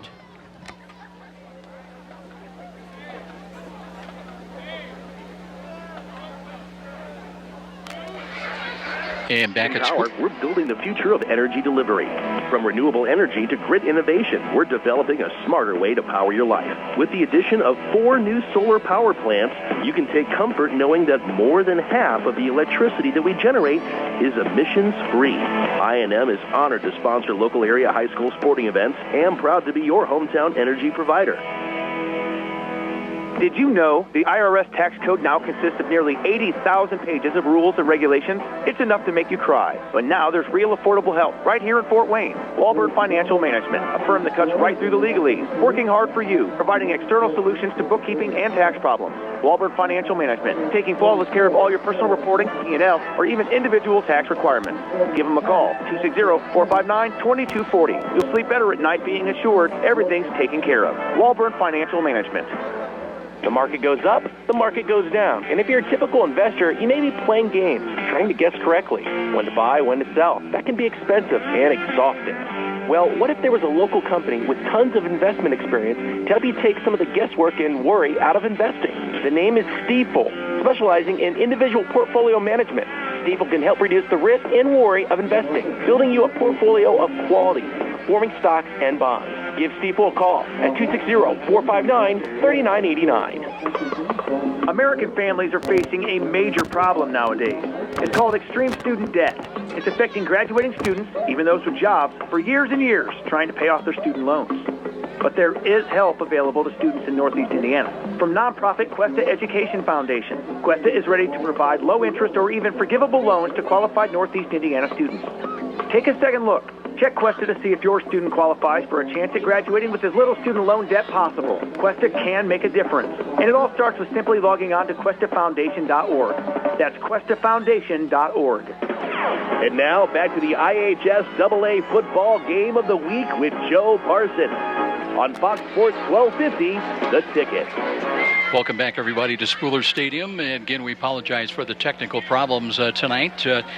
But I tell you what, we have no technical problems with this ball game. It has been an exciting one. 21-20 in favor of Northrop here. We're at halftime, waiting for both teams to come back out on the field. And Joe Walburn will be making his way down on the field. And let's see if he does have, he may have, not sure if he's got an interview down there or not. Waiting, and I think we're just waiting for the Archers to come back on the field. I think he's just chatting with a fan down there. I thought he had an interview ready. Let's recap the scoring here tonight. It was a 6-0 lead at the end of the first quarter for Southside, as Dennis Johnson got the green on the board on a 3-yard touchdown run at the 8:24 mark. The extra point was blocked, and there were a couple of fumble recoveries. One of them set up a Northrup first touchdown of the ball game, and that was a 10-yard touchdown run by Casey Lawrence at the 8:42 mark.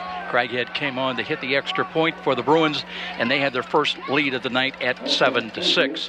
Fumble recovery then would give Northrop the ball at the 31-yard line, and that would lead to a 10-yard touchdown run by Garrett Shanley on a little sweep to the left side as he legged it into the end zone at the 6:28 mark of the second quarter.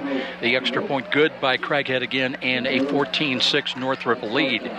Southside would cut into that lead, though, on a Gerald Little run from 3 yards out at the 5:04 mark. The 2-point try conversion was no good, but Southside back within 2 at 14-12. It would be, again, Shanley to Davion Berry with a 3-yard touchdown as he threw to the goal line on a little bit of a scramble play, rolling to his left. Garrett Shanley throwing at the 2:55 mark, 3 yards into the end zone. Extra point was good, 21-12 in favor of Northrop. But after a 4th and 3 call that turned back, and we'll pick that up in a moment. Let's go down and check in with Joe Walvern. Hey, Joe, I'm down here with Coach Northfleet. What a competitive first half. I know there was some mistakes, but if you can clean them up, that was a big touchdown before the half. Yeah, big touchdown coming back to bring us within one. But earlier in the game, we blow 2 coverages. They get two deep balls, get inside our red zone, and then they punch it in from there. I mean, we make it easy if we blow coverage. We clean our coverages up and make sure we don't blow them and keep everything in front of us and rally down on it. We should be in good shape at the end of the fourth quarter to win this. Much improved, though, from last year, Coach. And I think it starts with Dennis Johnson. He really has thrown the ball well in the first half. Well, I don't think it starts with Dennis Johnson. I think it starts with the linemen up front. Those 5 linemen are very strong, way stronger than last year. And then the thing, my hat's off to them because they're all first-year starters, every last one of them. So Dennis is doing what he's supposed to do. He's just showing what he can do with a line in front of him that's protecting him. Yeah, that weightlifting really helped, didn't it? And on the defensive side, how do you stop the option game with Shanley and the backs that they rotate in there, Coach? Well, we got to get our ends to play better and then rally to the ball. We've been doing pretty much, and I don't think the option is hurting us that bad. We're bending and bending but not breaking. What it is the coverage. We can't blow coverages. And then we blew 2 gaps on our blitzes, and they hit it right at the same time we blew it. So, hats off to them, but we got to correct those mistakes at halftime, come out second half, and make sure we play mistake-free football. Well, good luck in the second half, big second half, but that's Roosevelt Northfleet, head coach for Southside. It's funny to see him in the green, Joe, because he played quarterback here for Northrup, so it always is funny to see him in the green. I remember him being in the orange. Well, John Swaley's out there now, I noticed also for Northrop, and been involved with Southside for a number of years. That's the nature of sports in Fort Wayne. One other score, by the way, as we mentioned, it was a 21-12 ball game until 17 seconds remained.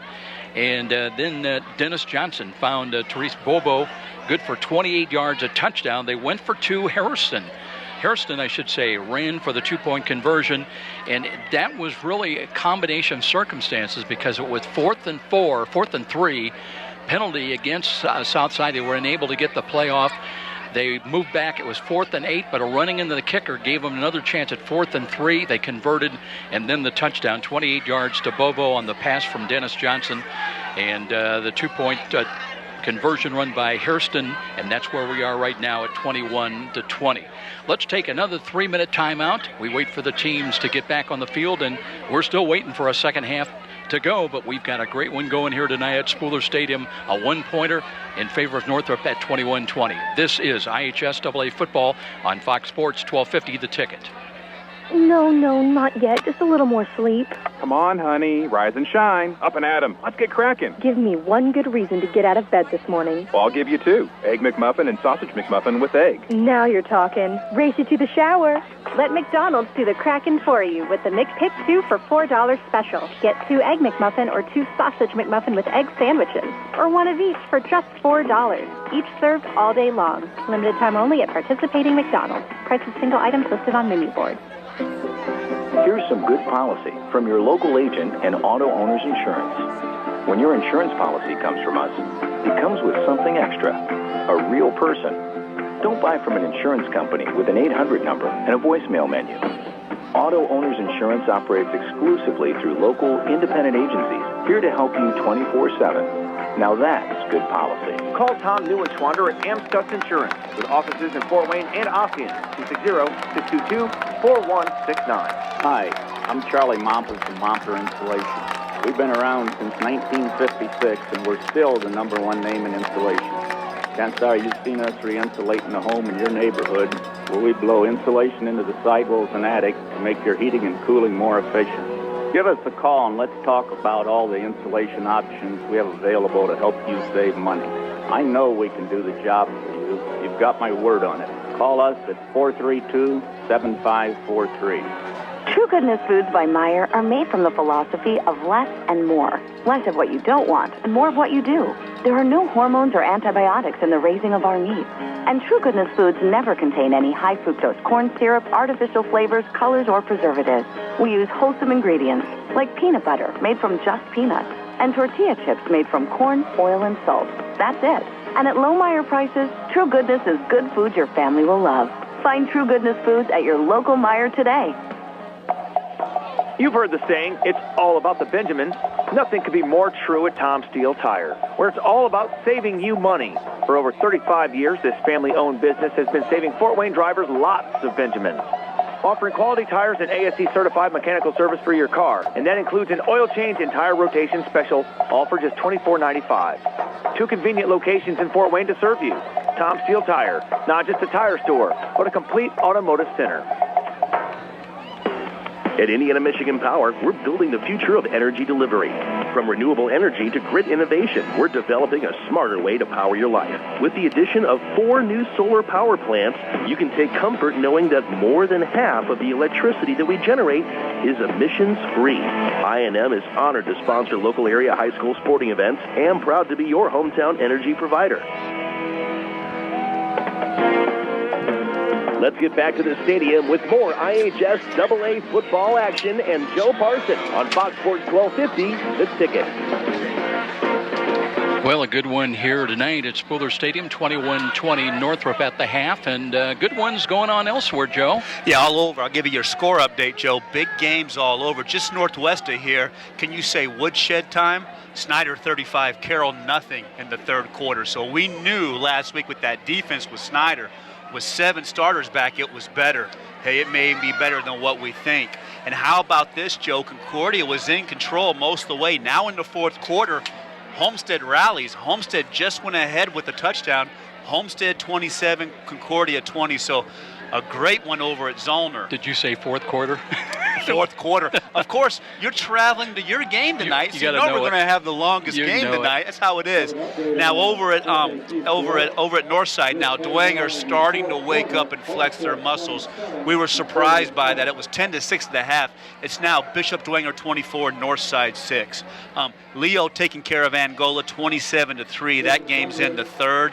Halftime, Bishop Luers now 14-13 over Wayne. So that game's kind of going back and forth. Wayne's supposed to be a team like Northrop that's much improved. Other scores, Joe, New Haven 55, Lakeland 7. New Haven has that great backfield. How about this score? South Adams 10, Belmont 7 in the fourth quarter, so that's a hard-fought game just south of here. Northwood 35, Fairfield 6, North Miami 30, Central Noble nothing. How about this one? Woodland 46, Prairie Heights nothing. So Woodland appears to be strong again. Snyder appears to be strong. Dwenger starting to roll along. It'll be interesting to see who wins the Homestead Concordia games. I think Concordia is kind of a sleeper team that week in and week out can really play with the big boys, Joe. And don't forget, next Friday night we'll be at Wayne Stadium as the Generals will play host to the Northrop Bruins. So we'll see Jason Dorfler's team for the second straight week. And I cannot stress enough, Joe, I was down around both locker rooms, talked to both coaches, obviously. This is a game where these kids in each program need this game, and they want to win this game desperately bad. Bruins are going to get the ball to start things off here in the second half. Yes, we are just starting the second half here at just short of 9 o'clock. So it's taken us almost 2 hours to get to the start of the second half. Unbelievable. That was one long halftime. Southside will kick it away from left to right.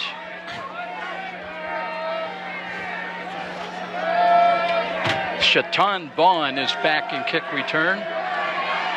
Davion Berry back there as well. And Keyshawn Edwards, one of the up backs, waiting at the 25.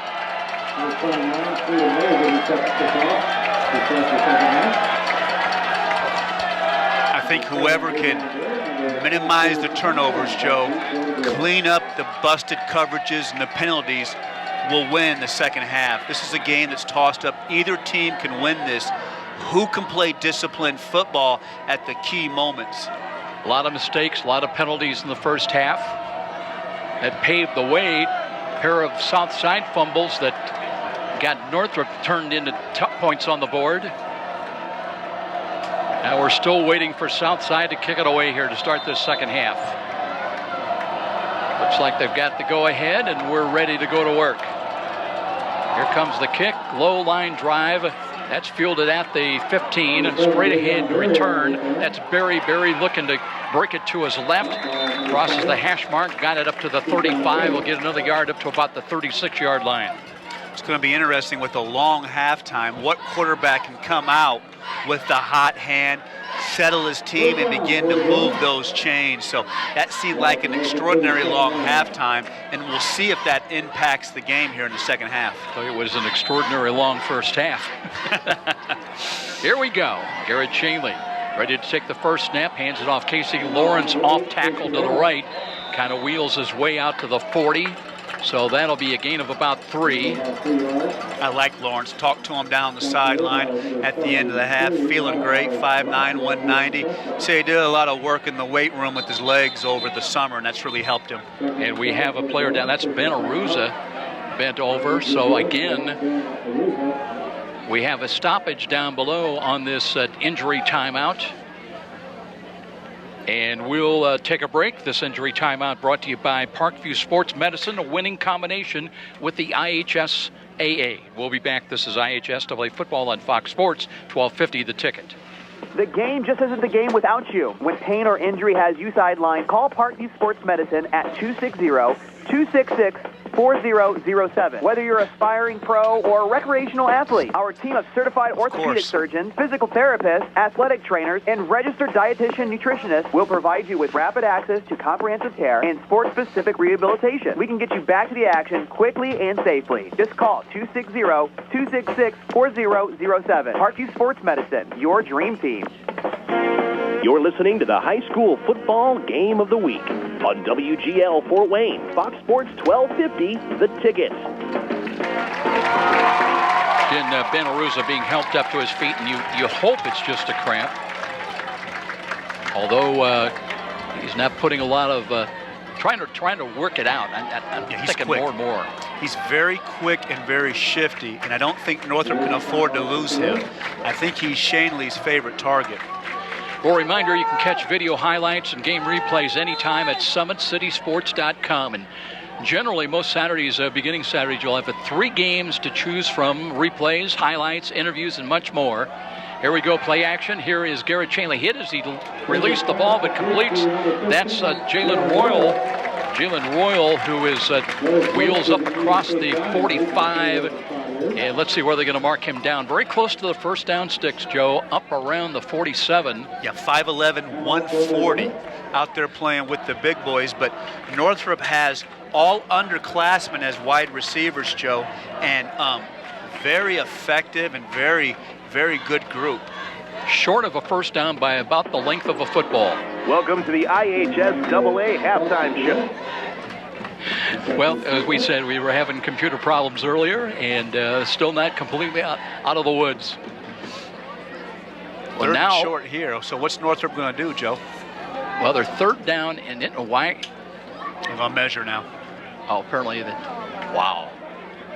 That's got to be third and maybe half a yard. And I mean, as big as Shanley is, can't he just take the snap and kind of lean forward? At 6'5". Oh, they're going to bring out the chains from across the way. Hell, I only need about 3 hours sleep. Well, of course, you're traveling for St. Francis' opener, and I said to myself, I hope it's a quick game tonight so Joe can get on the road. And we may be heading for a record for the longest game ever. We may be on the year still around 11. Yeah. Oh, jeez. So who is it tomorrow with St. Francis, Joe? They got Trinity International up in Deerfield, Illinois. And it's early now for St. Francis, but you mentioned they get a week break then between the playoffs, so a chance maybe to heal with injuries. They've got a couple of breaks, one on September the 17th, I think it is, and then just before playoffs would begin in November after the last regular season game. Boy, they are taking a long look, and still no indication from the field. Looks like it's going to be short, but by inches. Yeah, just inches. Now you have to wonder too. They run so much shotgun. Is it going to be an issue if he gets under center? You know, I mean, you see that once in a while because nowadays everybody runs the shotgun. I'd just get under center and I'd goose him, Joe. Well, I was going to ask you. You know, you read my mind. Here we go now. They hurry up to the line of scrimmage, and Shanley under center. One back, and he'll keep it himself, and he's got it. He just slides off the center to his left and brings it up to about the 48, close to the 49-yard line, Garrett Shanley. That's easy. Just goose the center and go. Who was your center your senior year? Well, my last year, the center was Brad Farrell, but the year before was Phil Rogers, and Phil Rogers was a great center, so I had good guys, and I always liked it because they always had the ball high on the snap, so I didn't have to bend my knees so much. Shanley looking, hands the ball off. Here's a quick hitting play. There's Lawrence, 45, 40-yard line, and down the left sidelines, he tiptoes, and he takes tacklers with him inside the 30 of South, all the way down close to the 25-yard line. I'm a big fan, 5'9", 190. He just doesn't take hits. And this is a kid I think who could also project to the next level with the speed and being so elusive, Joe. He's a hard runner. So, 1st and 10. The Bruins keep possession of the football. 10:29 remaining here in the third quarter. Bruins by 1 with the ball. Royal motion left to right behind the line of scrimmage. Keyshawn. And no, that's Garrett Shanley on the read option again, angling to his right, works it inside the 20, close to the 15. That's the play that I think bothered Southside the most in the first half, and I think that's the play that Coach Northfleet was most concerned about. We know Shanley can throw it, but you can see the athletic ability and the way he holds that ball, Joe. It's so tough for the defense to adjust. He just waits for the last moment to make that decision, whether to hand it off or to keep it himself. Give him another yard to the 14. 1st and 10. From the right side hash mark. Shanley drops the throw. Left-hander looks, throws the left corner. He's got a man out there in the ball. Was it intercepted? No, it's incomplete. Covered. The ball is a little bit thrown short. Archers were in good position to defend to the inside. That's good defense out there by Gerald Little. He got that touchdown in the first half on the dive play, but that time from his defensive back position, you know, he got with the receiver, Joe, but he did something so key. He turned around and found the football and was able to bat it away. Jalen Royal was the intended receiver, had a step, but that ball a little bit underthrown. 2nd down and 10. Read option again this time. Little counter run by Casey Lawrence, trying to fight his way inside the 13, got to the 12. Call it a pickup of a couple yards, and it'll bring up 3rd down. Big play here. An opportunity for Northrop to get inside the end zone, or can South stop them here? Joey Books checks into the ball game for the Bruins now. Brings the play in as well, 2 wide either side of the field. Shanley out of the shotgun formation. Read option again. No, now he throws the ball. Here's a little bubble screen and a touchdown. That one quickly from 12 yards out. Quick hitting play. Shanley to Davion Berry, just turned inside the hash mark and scores from 7 yards out. Time of the score, 9:14, and it's Northrup by 7. Super quick Berry, only a sophomore, 5'10", 155. Nice catch, nice run. Had the touchdown catch last week, so big drive early on for Northrop. Great way to start the second half for Northrop. Makes it a 7-point lead. Now the extra point attempt. Victor Stepik coming in to attempt it. High snap, the right-footed kick is on the way, end over end on the way, and it is good. So the lead extends for the Bruins at home here by 8. And we'll be back with more. This is IHSAA football on Fox Sports, 1250 The Ticket. Just like your laptop needs a tune-up, or worse, a virus issue, completely shutting down its functioning. But who do you turn to for quick help? The answer might surprise you. Alpha PC Mac Computer. We're the other guys, and we're better. With realistic turnaround times for service, more reasonable rates, friendlier service that works with you in solving problems. Don't settle for the other guys. Try Alpha PC Mac Computer, located just 2 blocks north of Glenbrook Mall. Call 444-3557 and ask for Dave. And now back to the IHSAA football game of the week with Joe Parson on Fox Sports 1250, The Ticket. Well, the Bruins have led by as many as 9 points after trailing 6-0 for that most, well, in fact, all of the first quarter, but now their lead is 8. Shanley's come a long way at the quarterback position. We were out here when he had his first game as a sophomore, and I thought, oh boy, he has come a long way and really improved. And that's saying something, Joe, because he's going to college on a baseball scholarship, you know, and to continue to work at the craft at a quarterback, which is a position very difficult to play, it says a lot about his character. And credit him because he wanted to play football, not afraid of, you know, the contact, and that was endorsed by his baseball coaches at Cincinnati. And you don't see that as much anymore. You really don't. Craighead will come back on to kick the ball away. So Davis back with Bobo for Southside, and now will the Archers be able to respond? They're trailing it by 8. Skips up the way to the football, low line drive kick. Filters through, got away from Davis, picks it up at the 10, straight ahead, and has some running room up across the 20, 25, 30, and out to about the 32, maybe the 33-yard line. That is where the Archers go on offense. And we've got both teams kind of huddled up, some pushing and shoving going on out there.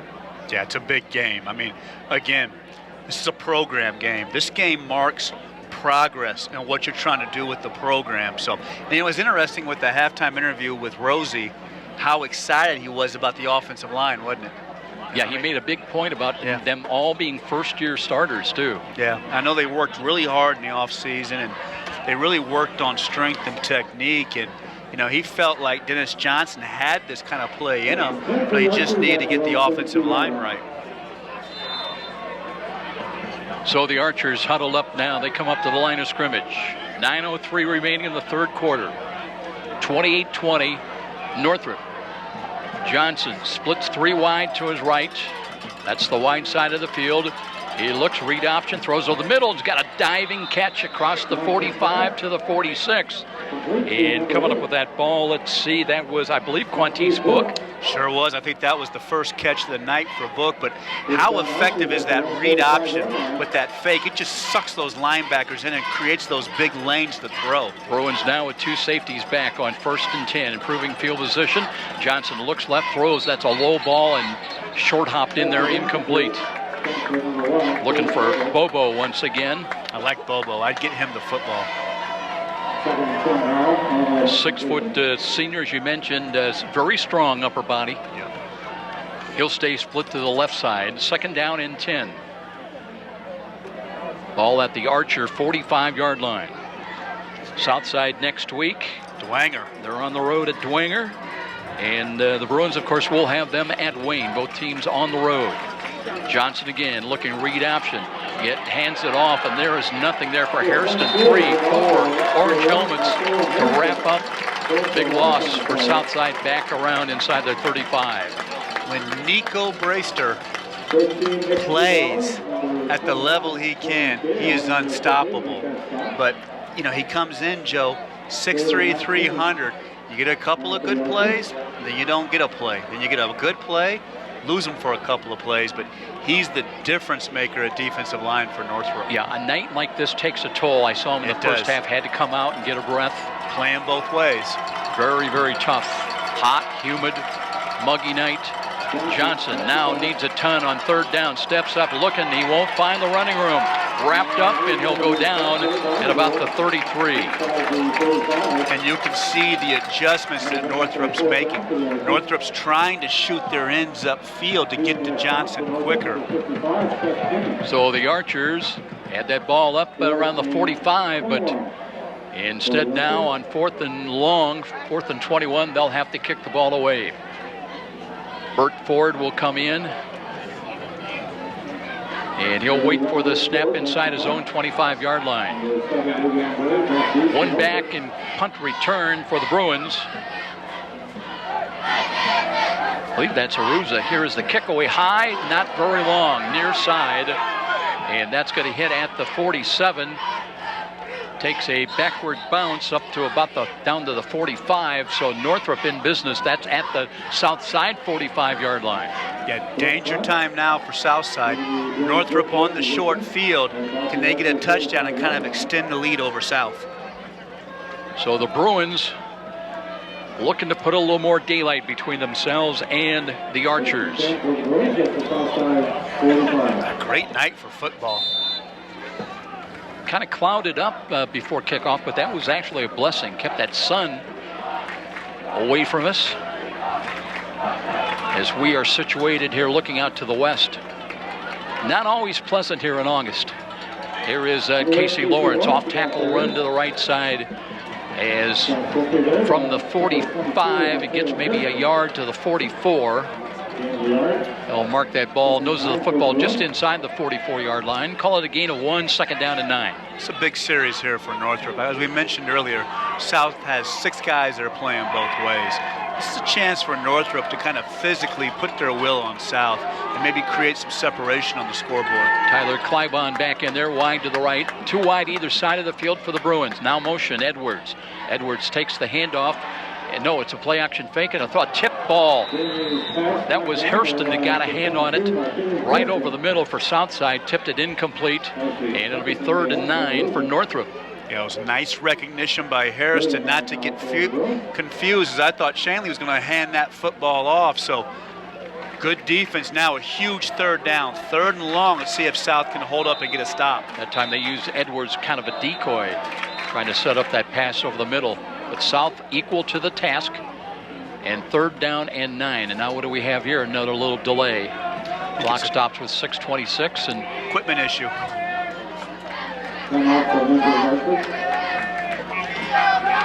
South has Dwanger next week, Joe, and then Snyder. So that shows you how big of a game this is for South, because all of a sudden you could be 0-4. Andre Wright, I believe it was Archer with some problems. Takes care of that, and now we're ready to go once again. And here's a deep handoff, the draw, and there's running room by Edwards. Takes a hit, still driving, trying to reach the 35. I don't think he got there, Joe. Wow, that was a big-time hit. I thought he was going to make it until Andre Wright. I'm telling you, Andre Wright is incredible tonight making those plays. He stopped Lawrence in his tracks, Joe. It'll be 4th down. 4th and a long 2, closer to 3. Bruins, they trying to go for a hard count. Did they get it? There was movement defensively, no flags at the moment. Play clock still at 13 for Garrett Chingley. Now he changes the play call at the line of scrimmage. As a running back to his left, that's Edwards, but here's a Garrett Shanley fighting, reaching, and gets, I believe, let's see if he got there for the 1st down. Just inside the 35. It'll depend on the spot of the ball. It's going to be all about the spot. I think he's going to have it by about half a yard, and that's because Shanley's so big and strong. And we have another man down. That's for Southside, a player down. So let's take a 1-minute timeout. 28-20 our score, 5:38 remaining yet in the 3rd quarter. And we'll be back to Spiller Stadium. This is IHSAA football on Fox Sports, 1250 The Ticket. The game just isn't the game without you. When pain or injury has you sidelined, call Parkview Sports Medicine at 260-266-4007. Whether you're an aspiring pro or recreational athlete, our team of certified orthopedic surgeons, physical therapists, athletic trainers, and registered dietitian nutritionists will provide you with rapid access to comprehensive care and sport-specific rehabilitation. We can get you back to the action quickly and safely. Just call 260-266-4007. Parkview Sports Medicine, your dream team. Every small business person has the same dread: taxes, reports, and bookkeeping. What are you to do? You know you can't afford the big guys to keep you legal and solvent. Well, now there's Walburn Financial Management to save the day. Here's their number. You're going to want to remember this one: 260-459-2240. That's 459-2240. Why? Well, Walburn Financial Management specializes in the little guy. With reasonable rates and sensible retainers, Walburn Financial Management, simply perfect for the small business budget.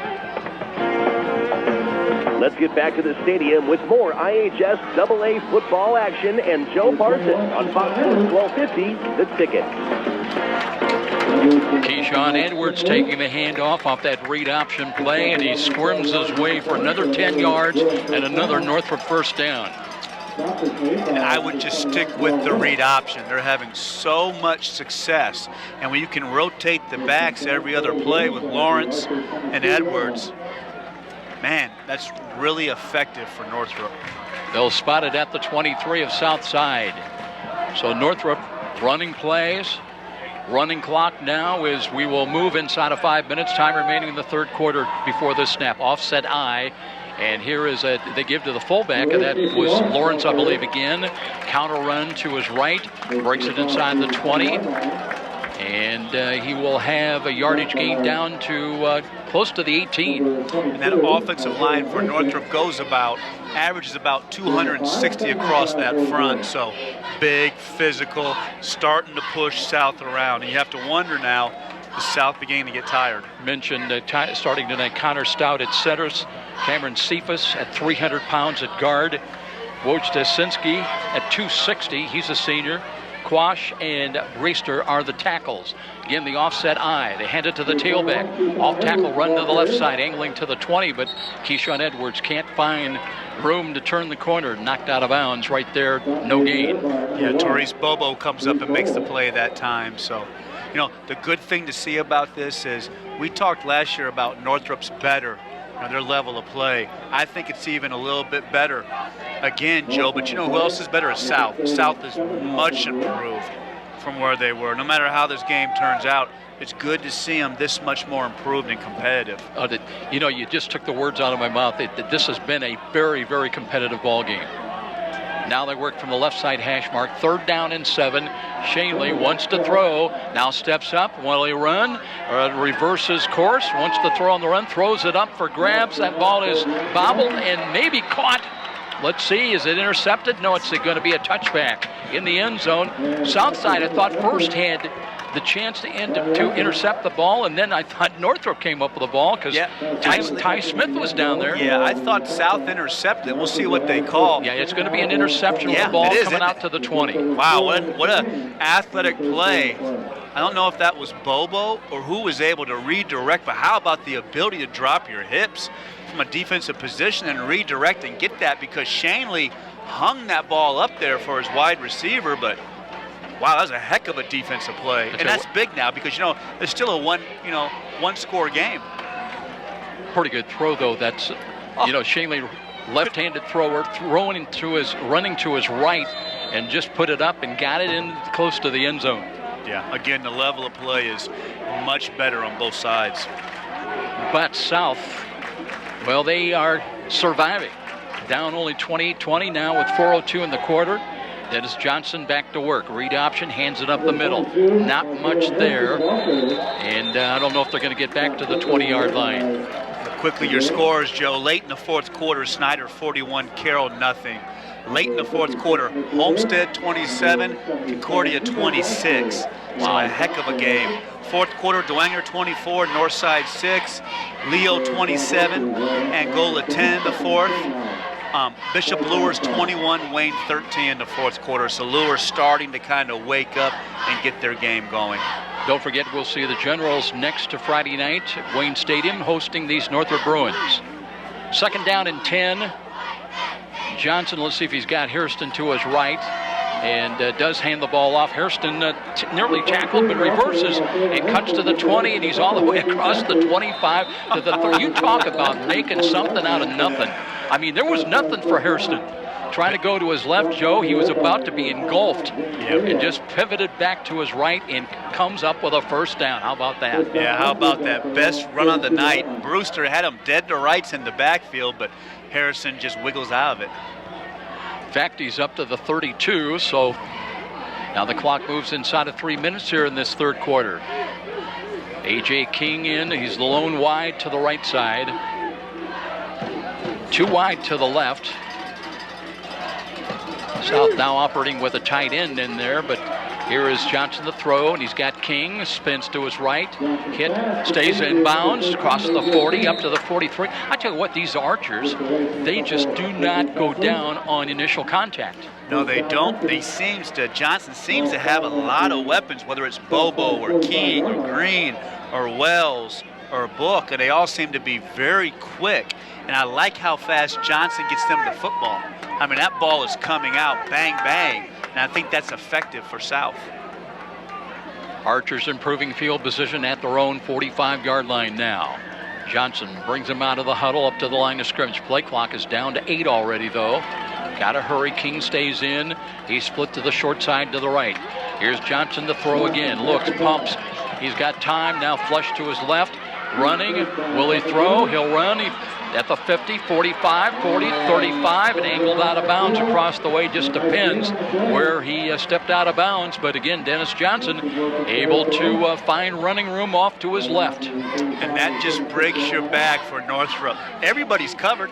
Great coverage. You have the pass rush, but Johnson's able to get outside the pocket with his athletic ability, and I liked how he didn't give up on the pass. So Northrop was confused. Do we leave our guys and come up or what? So it ends up a big play for South. Kind of froze that secondary back there, and they couldn't commit to the run. First and 10 at the Bruin 37 now. Under 2 minutes remaining in the quarter. Johnson's operated out of the shotgun, looks to Hairston, wants to come to his left, and he has a close. He does have another first down, and just dragging tacklers all the way down inside the 20. We got ourselves a game tonight, Joe. I tell you what, South will not go away, and every single run by Harrison just seems to be such a hard-nosed, punishing run. Whew. More and more, he's like the Energizer Bunny. He just keeps on going and going. What a game. First and 10 now at the 19 for the Green. Down 8. Johnson the throw again. Looks left. He's got a wide open catch. And running after the catch. And, there's penalty flags thrown. They've got a touchdown if it stands up. 19 yards. Let's see how they're going to rule this, though. I didn't see the penalty. I saw Bobo move to the left and right and step out of those tackles. I don't know if they're going to get a clip coming on the backside, an illegal block on South is what I'm assuming they're going to call, Joe. And that's a shame because that was a heck of a personal play. Yeah, they're going to wipe out that touchdown. Yeah, it's a shame because Bobo made a heck of a play on that. I'm telling you, you clean up the penalties and you clean up the turnovers for South, man, we got something. I mean, I'm feeling a little bit like the run and shoot days of the 90s. You know what I mean? This is awesome. It's all deja vu for Joe Auburn. This is awesome. Let's just line 4 guys up who are as fast as they can be. You run behind the oak tree, you run behind the car, and let's just throw the football. I'll hit you at the Buick. That's right. Penalty moves the ball back to the 17. It is first down, first and about 8. Johnson to throw again, looking, now time, and he'll run the ball, and he'll get to the 15, spun around, hit hard. Better coverage that time with Northrup. Johnson was wanting to go right back to the outside with Bobo, but that time he was covered by Andrew Silva out there. Silva came out of the game earlier, banged up, and back in there. So second down and 7. Archers picked up about a yard that last run. And Johnson again is 3 wide to the right. Well, he was pony. He thought he saw movement defensively. by that right side of Northrop. And boy, Jason Dorfler's out there yelling with the play clock at 4, and now they stop the play clock. Yeah, and they're calling a false start, or I'm sorry, a legal procedure. And, you know, I don't, now that one I question because he's changing the play, and everybody's has their, you know, they're on their knees with their hands are on their knees. They're not in a set position. Yeah, exactly. That's a bad call. That's a bad call. 10 seconds left on the play clock, and they're trying to get the play, you know, get into a different play. Now it becomes 2nd down and 12. Game clock is running, approaching 30 seconds in this 3rd quarter. And here's a little late pitch comes to Hairston. Hairston needs a block, is not going to get it. Knocked down at the 21. So that'll bring up 3rd down, a loss of about a yard. 3rd and 13 coming up for South. Nick Neubauer that time comes up from the safety position. And that's the first time I've seen somebody come up and drop Hairston with the first hit. They'll spot the ball just outside the 21 of Northrop. Well, South's got to feel like they're in four down yardage area. But we're going to go to the 4th quarter, as that is the end of the 3rd period here. It remains 28-20 in favor of Northrop. And we'll be back for the 4th quarter. This is IHSAA football on Fox Sports, 1250 The Ticket. The market goes up, the market goes down. And if you're a typical investor, you may be playing games, trying to guess correctly when to buy, when to sell. That can be expensive and exhausting. Well, what if there was a local company with tons of investment experience to help you take some of the guesswork and worry out of investing? The name is Stifel, specializing in individual portfolio management. Stifel can help reduce the risk and worry of investing, building you a portfolio of quality performing stocks and bonds. Give Stifel a call at 260-459-3989. American families are facing a major problem nowadays. It's called extreme student debt. It's affecting graduating students, even those with jobs, for years and years trying to pay off their student loans. But there is help available to students in Northeast Indiana from nonprofit Questa Education Foundation. Questa is ready to provide low interest or even forgivable loans to qualified Northeast Indiana students. Take a second look. Check Questa to see if your student qualifies for a chance at graduating with as little student loan debt possible. Questa can make a difference. And it all starts with simply logging on to QuestaFoundation.org. That's QuestaFoundation.org. Let's get back to the stadium with more IHSAA football action and Joe Parson on Fox Sports 1250, The Ticket.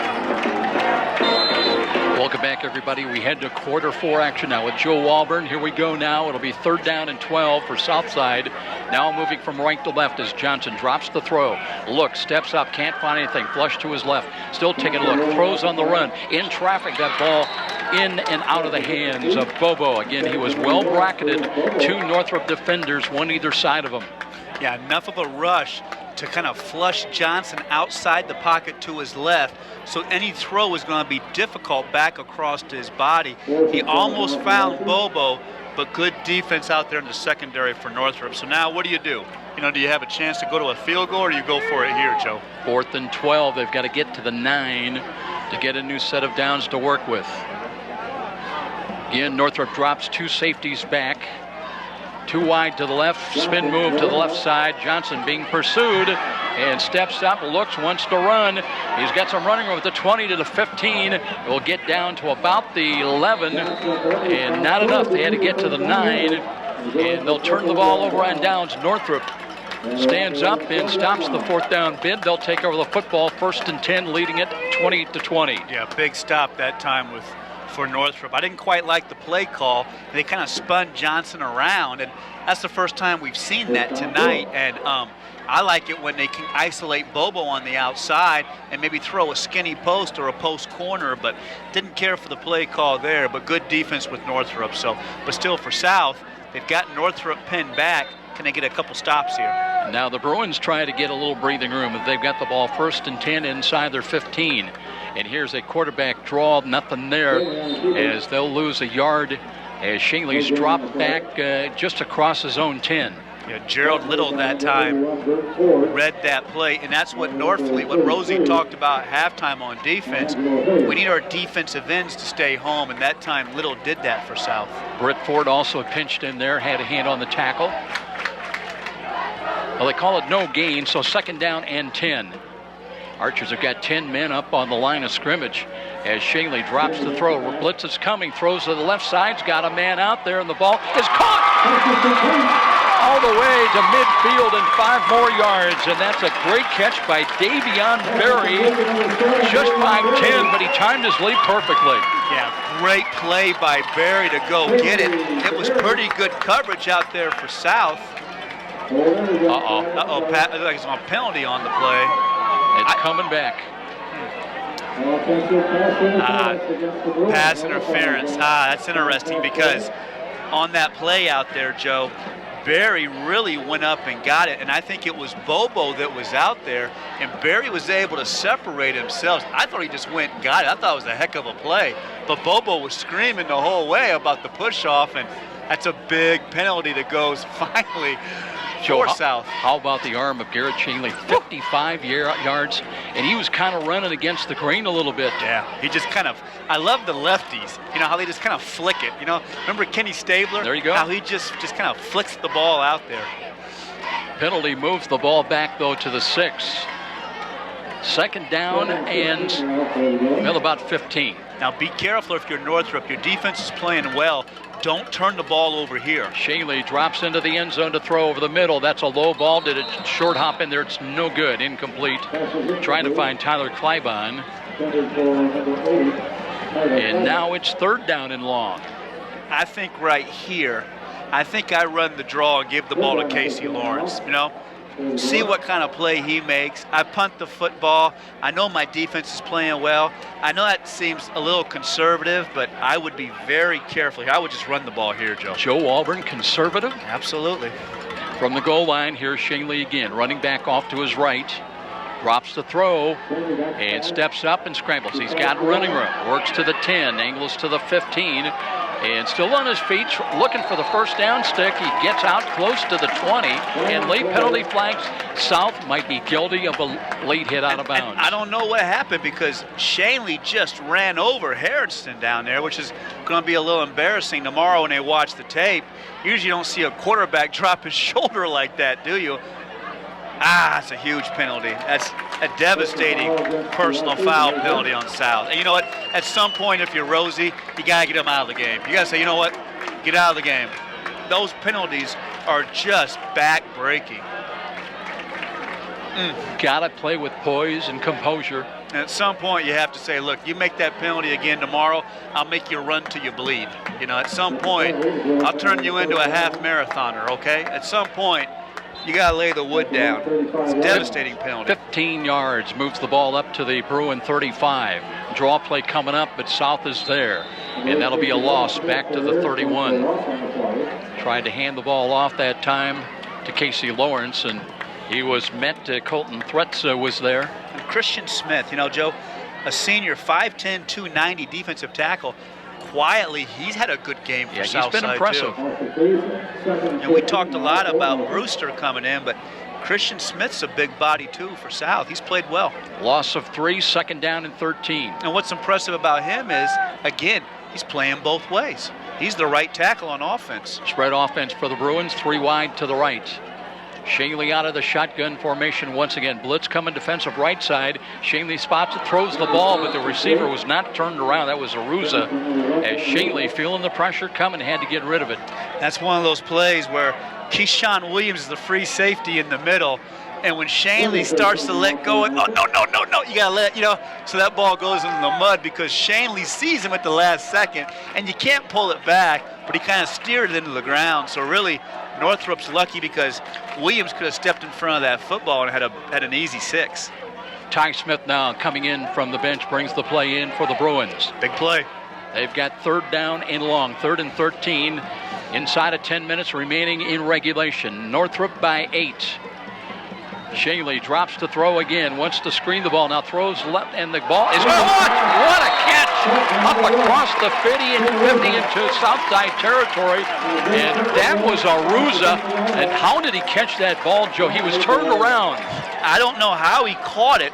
Shanley throws it on the outside hip of the wide receiver, and I thought Quantre Brown was going to knock it down, but Brown didn't see it. And how about the hands of Aruza at the last second to kind of pluck that ball out of the air? Wow, that was a big third down, Joe. Yeah, we may look back at that play a little bit later. He was looking to the inside and had to basically rotate back to his left. Now the draw. There's Lawrence fighting straight ahead and brings it inside the 45 of Southside to about the 44-yard line. And tough run once again by the little guy. Yeah, we may look back at that third down and 13 conversion, and that could be a big play in this game because I see South slowly starting to tire. There goes big Christian Smith as he's got to take a breather right now. Couple scores update, Joe. These are finals. Snyder 41, Carroll 7. A final over at Zollner. Homestead 27, Concordia 26. Wow. Press coverage on the outside coming up for Southside, and now was their movement. There's a penalty flag yet again. But it's Northrop that moved. So procedure call will move the ball back just short of midfield, back outside the Southside 49. You have the mental breakdowns when you get tired. All the running and all the weightlifting are for situations like this. 8 minutes left in the fourth, hot, steamy night. Both teams haven't won a game. Huge finish here. And still just a one-score difference between the two teams. They'll run the ball edgewards off tackle left, trying to, they nearly fumbled that ball. You could see it with the left hand, but he's able to hold on and got it down to the 46. I thought that one was going to come out. Boy, it was moving around, wasn't it? So it'll be 3rd down and 8. Again, the Bruins trying to get to the 38-yard line on this snap of the football. Big play. Clock becoming now to become a little bit of a factor. We're inside of 8 minutes. Very wide to the left side. Here's a screen coming near side. That's a catch and a run to the 40. And a little spin play. Shatan Vaughn that time, a little bubble screen. But there's another penalty flag, and Northrop looks like they're going to take another one. Looking like maybe a clip or a hold on Northrop that time. I think it's going to maybe be a legal block. Yeah. You wonder sometimes how those receivers do get open, and maybe they have a little help from their friends. Now that's 2 weeks in a row. Last week I played with Money Woods' dad, Mike Woods, at South. I played with Shatan Vaughn Sr. at South. That's his boy playing for Northrop. So now we'll see if we can keep the string going next week with Wayne over at the Wayne and Northrop. But that's 2 weeks in a row. I'm dating myself, you know. Guys I played with, their boys are playing. That's okay, don't feel bad. I thought that I went to grade school with Garrett Chingley's granddad. But, yeah, before the game, I'm down the field. Hey, you know Paul Shanley? That's not your grandfather, is it? That's not a common name, really. Okay, penalty moves the ball back to the Bruins side of midfield, and they'll run the ball again off tackle. Boy, there's Edwards. Got hit high and maybe around the face mask. 2 Bruins down, including Edwards. 15 yards. I mean, the penalties are so devastating. So devastating. I mean, I stopped counting at 12. So, I mean, what's that tell you? I mean, we're on our way to another 150 yards, 170 yards tonight. Anybody know the record? I tell you, for 2 weeks, we may be up around 350, 400 yards of penalties. I think Archers are looking at double digits for back-to-back weeks. Wow, that's a huge one, too. That'll take the ball to the 36, automatic first down for Northrop. Now with 7 minutes left, you need a stop now. You can't afford to have Northrop score. Bruins a little slow getting up to the line of scrimmage, but they still have 15 on the play clock. Now motion right to left by Aruza behind the line of scrimmage. Here's the read option. They'll give it to Lawrence. Lawrence looking for running room. Tripped up nice. Open field tackle. That was Bobo that came up and nailed him. I'm telling you, Bobo can play. 6 feet, 170. You better mention that to Coach Donnelly over there. Bobo can definitely play. Nice open field tackle, and now we have that might have been Lawrence that had the legs taken out from underneath him, trying to get back to his feet. Yeah. It was Casey Lawrence up on his knees, but cramps. He's going to sit back down, and with 6:48 remaining this ball game, let's take another 1-minute timeout. We'll be back to Spuller Stadium, 28-20 Bruins. And they've got the ball when we return. This is IHSAA football on Fox Sports, 1250 The Ticket. The game just isn't the game without you. When pain or injury has you sidelined, call Parkview Sports Medicine at 260-266 4007. Whether you're an aspiring pro or recreational athlete, our team of certified orthopedic surgeons, physical therapists, athletic trainers, and registered dietitian nutritionists will provide you with rapid access to comprehensive care and sport-specific rehabilitation. We can get you back to the action quickly and safely. Just call 260-266-4007. Parkview Sports Medicine, your dream team. At Indiana Michigan Power, we're building the future of energy delivery. From renewable energy to grid innovation, we're developing a smarter way to power your life. With the addition of 4 new solar power plants, you can take comfort knowing that more than half of the electricity that we generate is emissions-free. I&M is honored to sponsor local area high school sporting events and proud to be your hometown energy provider. And now, back to the IHSAA football game of the week with Joe Parson. On Fox Sports 1250, The Ticket. Double pass attempted by the Bruins, but that one is picked off. I think Bubba read it perfectly, cut in front, and he's got it on the interception at the 12-yard line. So South dodges a bullet as Northrop, Joe, tried to come up a little razzle-dazzle. Why? He didn't need it. And I'm going to be hypercritical up here. You didn't need it. You're running the option game downhill with Lawrence and Edwards. You have fresh backs. You have the tight end. Why would you run that play? And what happened was South was able to suck in, and when they got the ball out to Benaruza, it got tipped, and Bobo makes the play. So I think the penalty was on Northrop on that play, but I guess we'll see how it works out, the penalty. But still, a huge turnover, Joe. It's still a one-possession game. I just don't understand the play call in that situation. So South dodges a bullet. They'll get the ball back 1st and 10.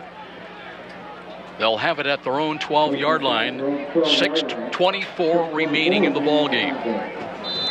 So the Archers, 88 yards away. They need a touchdown and a 2-point conversion to tie. Dennis Johnson with, let's see if that Hairston is to his left in the backfield. 3 wide to the right for the Archers. Read option again. They will run the ball, and not much there. May not get back to the line of scrimmage. Maybe a loss of about 1. And you've got your timeouts if you're South, but you better hurry up. I mean, I'd call the play at the line of scrimmage, and I wouldn't call that play again. You're going to have to put the ball in the air. And we've got another player down. One of the Archers down. So we've got a stoppage of play once again. Still 6:06 remaining. And let's take a 1-minute break once again back at the studios. This is IHSAA football on Fox Sports 1250 The Ticket. The game just isn't the game without you. When pain or injury has you sidelined, call Parkview Sports Medicine at 260-266-4007. Whether you're an aspiring pro or recreational athlete, our team of certified orthopedic surgeons, physical therapists, athletic trainers, and registered dietitian nutritionists will provide you with rapid access to comprehensive care and sport-specific rehabilitation. We can get you back to the action quickly and safely. Just call 260-266-4007. Parkview Sports Medicine, your dream team. Dude, I'm pretty nervous for this date. Ah, you got this. First dates are all about finding what you have in common. Like putting sweaters on dogs? Sure, but I was thinking about going to a place you both like, where you both can get your favorites. Oh, like McDonald's. Exactly. But do yourself a favor. Please, don't tell any of your elevator jokes. But they work on so many levels. Here's a deal that's no joke. McDonald's new McPick 2 for $2.50 menu includes McDouble, 6-piece chicken McNugget, small fries, and hot wedge sundae. Limited time only. Prices and participation may vary. Price of single item posted on menu. Let's get back to the stadium with more IHSAA football action and Joe Parson on Fox Sports 1250, The Ticket. I think that was Thomas Davis that comes off the field, but he did come off the field under his own power, so that's good. Well, I'll tell you what, you know who's had a workout tonight? The athletic trainers. Oh, yeah. So many injuries. And I'm guessing bulk of them are cramps. Yeah. Cramp issues. Okay, second down. They did get a yard, so 2nd and 9. And a sweep coming up to the right side as they give the ball to Quantice Book. Book looking for running room and cross the 15. Gets a couple of tough yards to bring up 3rd down and 5 with the clock now. It'll run inside of 5.5 minutes before the snap of the football. And quickly, Joe, your scores. These are all finals. Snyder 41, Carroll 7, Homestead 27, Concordia 26, Dwenger 30, Northside 6, Bishop Lures 21, Wayne 14. 3rd down and 5. Johnson with 10 on the play clock, looking to make the audible call out of the shotgun. He's got the snap, drops the throw, looks, no pressure, looks left, looks right, now dances, spun around, steps out one tackle, he finds some running room to the 20 and to the 25. He's got a 1st down, still on his feet, up to about the 29, maybe the 30. I kept thinking he was going to throw the ball down here because he had Book out there wide open on the comeback route. But man, he dances in the pocket, and what an effort to move the chains, and South still alive. Northrop had hands on him, just could not bring him down. Archers hanging around, trailing it by 8. Inside of 5 minutes now, time remaining. And once again, the officials... Equipment issue this time, but after they get this equipment right, they're going to start the clock, but South has to hurry. You still got to go, what, Joe, 70 yards? So you have got to move with a purpose. And a touchdown, not enough. They've got to have at least a 2-point conversion to tie this game. Here we go now. They wind things up. Clock moves once again. 1st and 10, Archers at their own 30. Johnson ready for the snap. Has 3 wide to the left side. Taking a lot of time to get this play off. Play clock still at 10, but the game clock at 4:33. Has the snap now. Looks off to the left. Looks to throw as far as he can to the right. He's got a man downfield, and that ball's incomplete. In and out of the hands. I believe that was Quanti's Book, but just could not, I think he misjudged how far that ball is going to carry. Boy, you got to make that catch. I can't believe he got behind Northrop. I mean, Northrop let him get behind. He was wide open, and I thought that was going to be a touchdown. Wow. Don't get beat deep late if you're Northrop. And what do you tell receivers? Don't stop on your route. Just keep running. The minute he started to stop and turn around, that's when he misplayed the ball. Takes the clock down to 4:22. Bruins making a late change. Alan O'Grady, I think, comes in as a safety now. Here's Johnson to throw again. And they lost the football.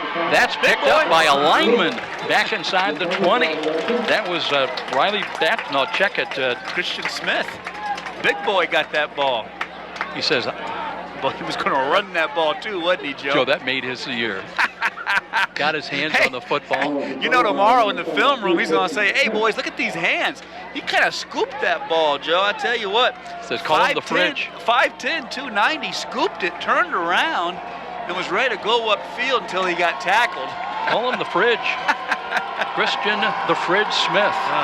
Now you got 2 plays to get it. It's 3rd down and long. You got 2 plays to get it. Crowd coming alive here. 3:35 remaining, and now we're going to have a whistle and a timeout by Southside. So it'll be 3rd down and long. When we return to Spooler Stadium, 28-20 Bruins trying to hold on. This is IHSAA football on Fox Sports 1250 The Ticket. Here's some good policy from your local agent and auto owner's insurance. When your insurance policy comes from us, it comes with something extra, a real person. Don't buy from an insurance company with an 800 number and a voicemail menu. Auto Owners Insurance operates exclusively through local independent agencies here to help you 24/7. Now that's good policy. Call Tom Neuenschwander at Amscus Insurance with offices in Fort Wayne and Ossian, 260-622-4169. And now back to the IHSAA football game of the week with Joe Parson on Fox Sports 1250, The Ticket. Joe Walburn with us tonight, and Joe, you know from your career, momentum so fickle, up and down. Yeah, a game like this just seemed like it was back and forth. Now it's 3rd and long, Joe. This is where you have to be careful. Don't be greedy. Just take the pass over the middle and see if you can get half the yardage and then come back again on 4th down. 2 plays to work with for Southside. 3:35 remaining. 3rd down and long, 21. Johnson dropping the throw again. Steps up and trips up and drops. Back at the 17-yard line. Bruins pinched in from the outside and tripped them up. And it'll bring up 4th down, and this might be the ball game right here for the Archers. Well, it just seemed like the routes that time were too long, Joe. There was no reason to run routes that deep. So, run some shorter routes that time. Now, I'm shocked they're going to punt with 3 minutes left. But I guess it's 4th and 23. Bert Ford in to punt the ball away. Waits for it at the 6. Davion Berry lined up about midfield for Northrop.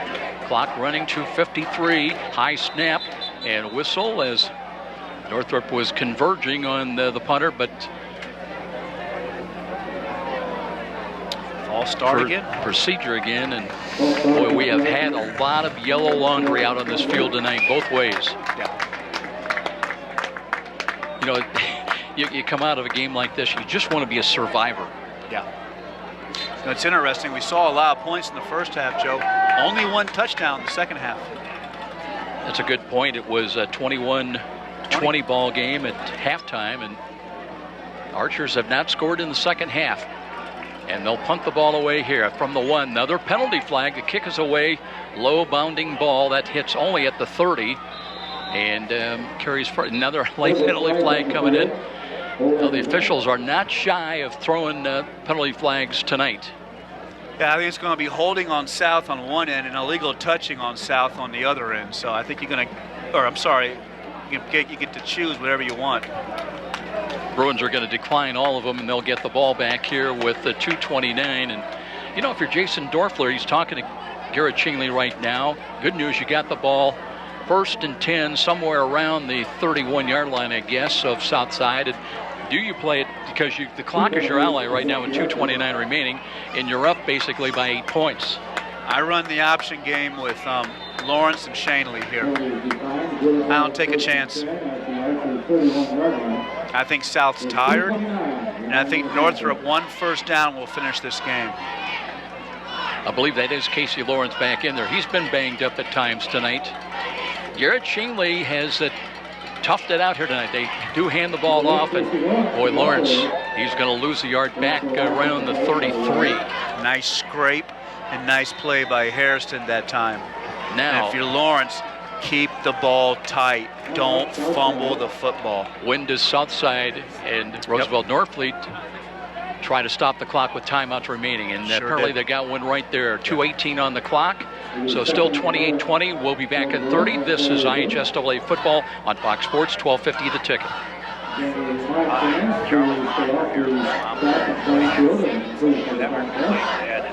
Be amazed at our mom for professional retrospective adding high quality.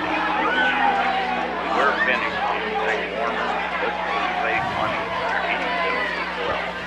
Mom for number 1 name in inflation since 1945. And all today is 43275. Let's get back to the stadium with more IHSAA football action and Joe Parson on Fox Sports 1250, The Ticket. Bruins in the driver's seat right now with 2:18 on the clock, and it is just about ready to move once again. Now they've got 2 protectors in either side of Garrett Chingley. Read option again. They'll run the ball in running room. There's Casey Lawrence and a foot race inside the 10 and a touchdown to the house. 32 yards on the touchdown run. And points on the board for the Bruins as they extend their lead out 34-20. Excellent play call. Lawrence has fresh legs, runs downhill. South has 6 guys that go both ways. Northrup just wore Southside down, Joe. That play was about exhaustion on the Southside defense and the hard-nosed running by Casey Lawrence. And this is a win that Northrup has really earned, and I think this could be some momentum as they head down to Wayne, down to General Stadium next week. We were talking to Jason Dorfel even last week with a loss to Homestead. They did score 21 points in the 4th quarter. He saw that as a positive. Now the extra point on the way, and that is good to make it 35-20, but this game much, much closer all the way here tonight. We'll be back. We'll step out IHSAA football on Fox Sports 1250 The Ticket. Two Goodness Foods by Meyer are made from the philosophy of less and more. Less of what you don't want, more of what you do. There are no hormones or antibiotics in the raising of our needs.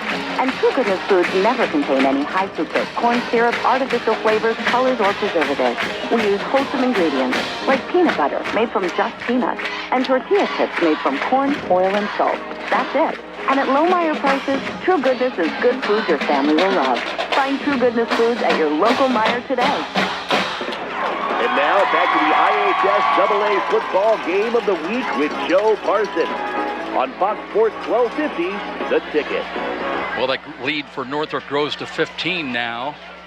Still 2:09 on the clock, so the Archers, they need instant points here down the home stretch. What I liked about best after that touchdown was watching the 6'3", 300-pound Nico Braster high step down the sidelines. I tell you, you don't see a guy over 300 pounds high step like that very often. I see you, big boy. Well, here we go. Archers hoping for a great return right now, and Northrop's been kicking the ball low, kind of the squib variety. Last several kickoffs, Craighead will tee it up once again. Has kind of an unusual watch his approach. He kind of skips right before he hits the ball. Tells the official he's ready, and here we go. Kind of skips up to it. Low bounding ball once again. That's fielded, dropped. It's a loose ball around the 30-yard line, and Southside does dive on it. Trouble once again there for the Irish Archers again for a moment. And they'll have the ball with 2:04 on the clock. And South has Dwanger next week, then Snyder. So you got the gauntlet. Then you have Wayne and Carroll. So they're going to probably really circle that game with Wayne. But this conference is so tough because week after week the competition comes. Man. Who do you look for a break, right? You don't, and when you don't have a lot of depth, when you have 6 guys that play both ways, you know, you're probably not going to win those games against Snyder and Dwanger, but you're hoping you don't get beat down so bad that you've got something left for Wayne. Well, you hope the heat also eases up where it takes not as much of a toll. Here is Johnson wanting to throw again. Throws, tip ball, incomplete. In and out of the hands at about the 40-yard line. I like what I see, though, with South, though. Much improved. And, you know, this is Rosie's 3rd year with the kids, and you can tell a difference, and you can see he's doing a good job coaching these kids. That was Amarian Green, the intended receiver, the young sophomore. Clock is inside of 2 minutes now. 2nd down and 10. Same set out of the shotgun. Johnson looking now being pursued, rolls to his right, comes back to the left side and dropped. That time just ran out of time as that was Seth Kinney. Kinney got to him. And the clock will move down close to 90 seconds remaining, and with the loss it'll bring up 3rd down and long. Be headed into the Walburn Financial Management postgame show, and very appropriately Joe Walburn will be making his way down to field level to talk to Jason Dorfler. I'm guessing his attitude will be a little bit more positive than it was at halftime. Remember, there was that late score by Southside that suddenly erased a big lead and made it a 1-point lead going to the halftime dressing room. Clock is stopped, and this might be a heat timeout. Tell you what, let's take a quick 30-second break. 35-20 our score. IHSAA football on Fox Sports 1250 The Ticket. At Indiana Michigan Power, we're building the future of energy delivery. From renewable energy to grid innovation, we're developing a smarter way to power your life. With the addition of 4 new solar power plants, you can take comfort knowing that more than half of the electricity that we generate is emissions-free. I&M is honored to sponsor local area high school sporting events and proud to be your hometown energy provider. You're listening to the high school football game of the week on WGL Fort Wayne, Fox Sports 1250, The Ticket. 10 o'clock, welcome back to IHSAA football. Friday Night Lights. Well, not too far from being Saturday morning daybreak. 3rd down and 21. Ball back at the 19 for the Archers. So they would have to get out to their 40-yard line to pick up the 1st down. Johnson ready to take that snap again. Straight drop. Look, steps up, can't find anybody. Wrapped up, dropped again, and that'll take the clock inside of 1 minute with the ball being moved back to about the 17-yard line. And clock is going to keep just ticking away. 28 on the play clock. And it runs right now with 40 on the game clock. Now they reset it and stop it at 25. They've not started the play clock. And it looks like we have a timeout on the field. So with 40 seconds remaining, still 35-20 our score. Let's take a break again. IHSAA football right here on Fox Sports 1250 The Ticket. You've heard the saying, it's all about the Benjamins. Nothing could be more true at Tom Steele Tires, where it's all about saving you money. For over 35 years, this family-owned business has been saving Fort Wayne drivers lots of Benjamins. Offering quality tires and ASE-certified mechanical service for your car, and that includes an oil change and tire rotation special, all for just $24.95. 2 convenient locations in Fort Wayne to serve you. Tom Steele Tires, not just a tire store, but a complete automotive center. Let's get back to the stadium with more IHSAA football action and Joe Parson on Fox Sports 1250, The Ticket. Well, we are officially over 3 hours into this ball game right now with still 40 seconds remaining. And it's 4th and forever, and the Archers are going to roll the dice. Got to get out to their 40-yard line. Johnson looks for the screen, and there is Bobo can't find the handle.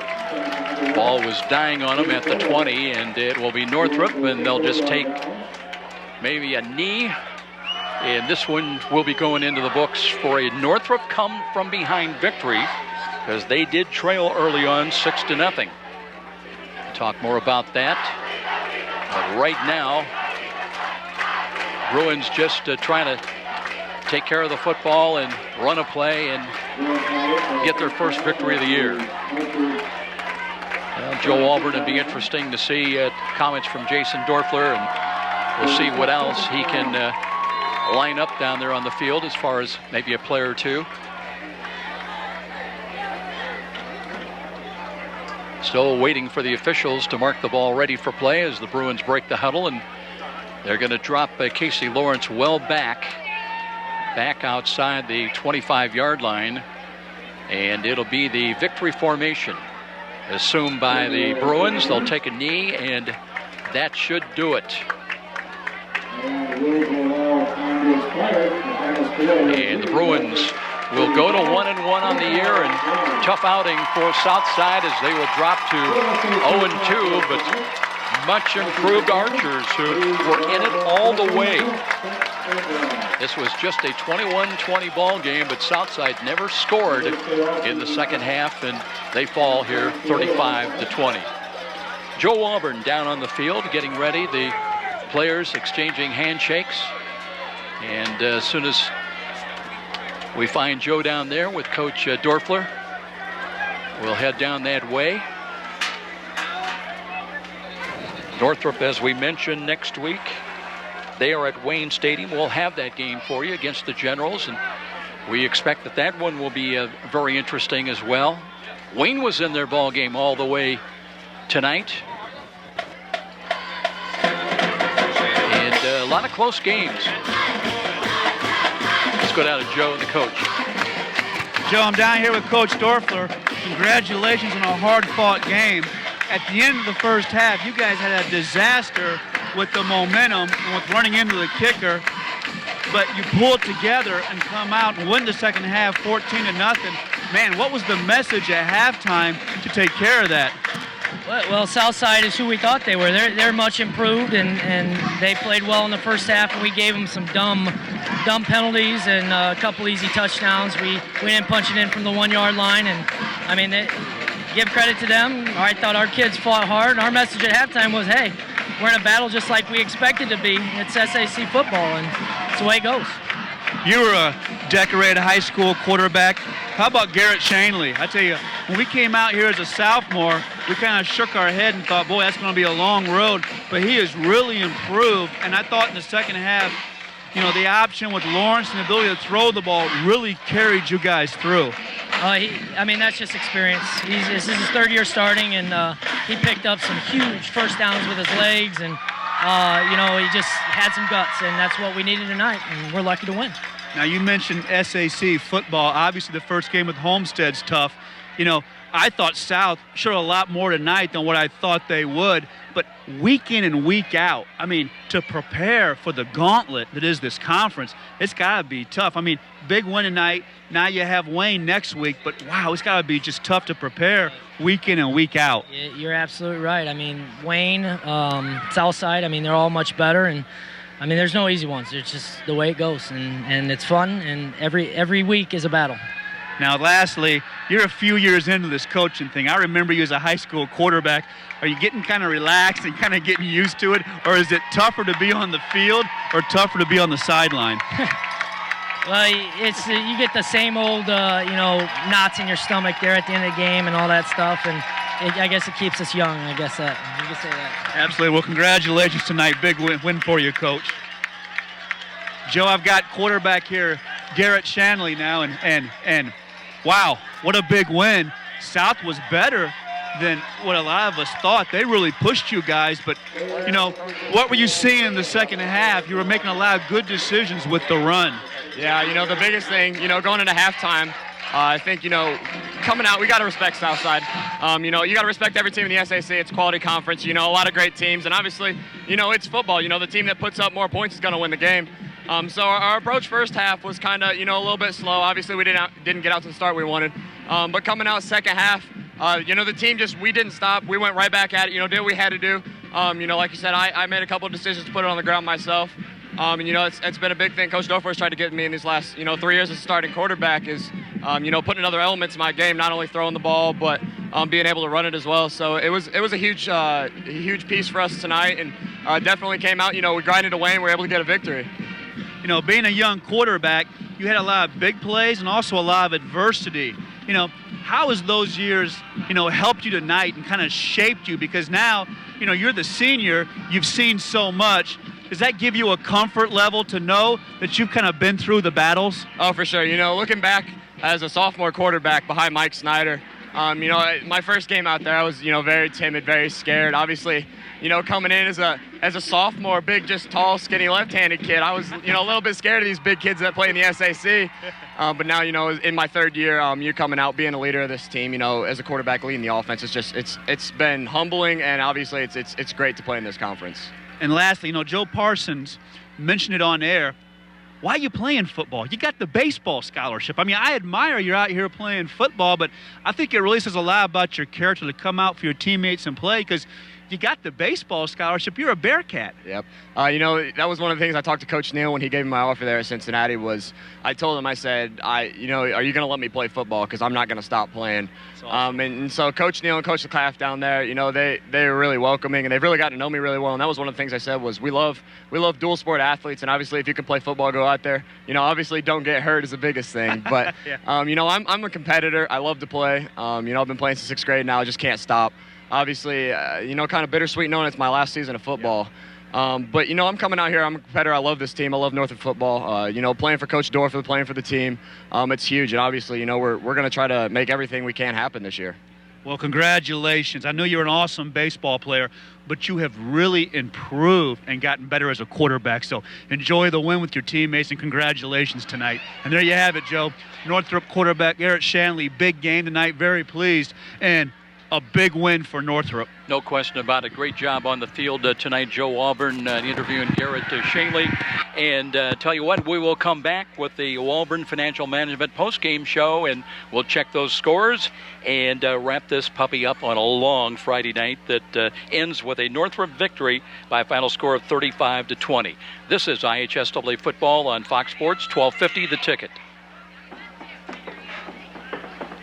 Ready to give up on your continual neck and back pain injections, maybe even surgeries. Nothing seems to be working. Maybe it's time to check with Aaron Chiropractic, where real relief could be forthcoming through a treatment plan including manipulation and exercise. Yes, it's true. A return to the quality of life you thought may have been lost forever just might be started with an initial phone call to Aaron Chiropractic. It all starts with identifying the real source of your pain. First analysis, detection, and then treatment. Why put up needlessly with another day of pain? Call Aaron Chiropractic.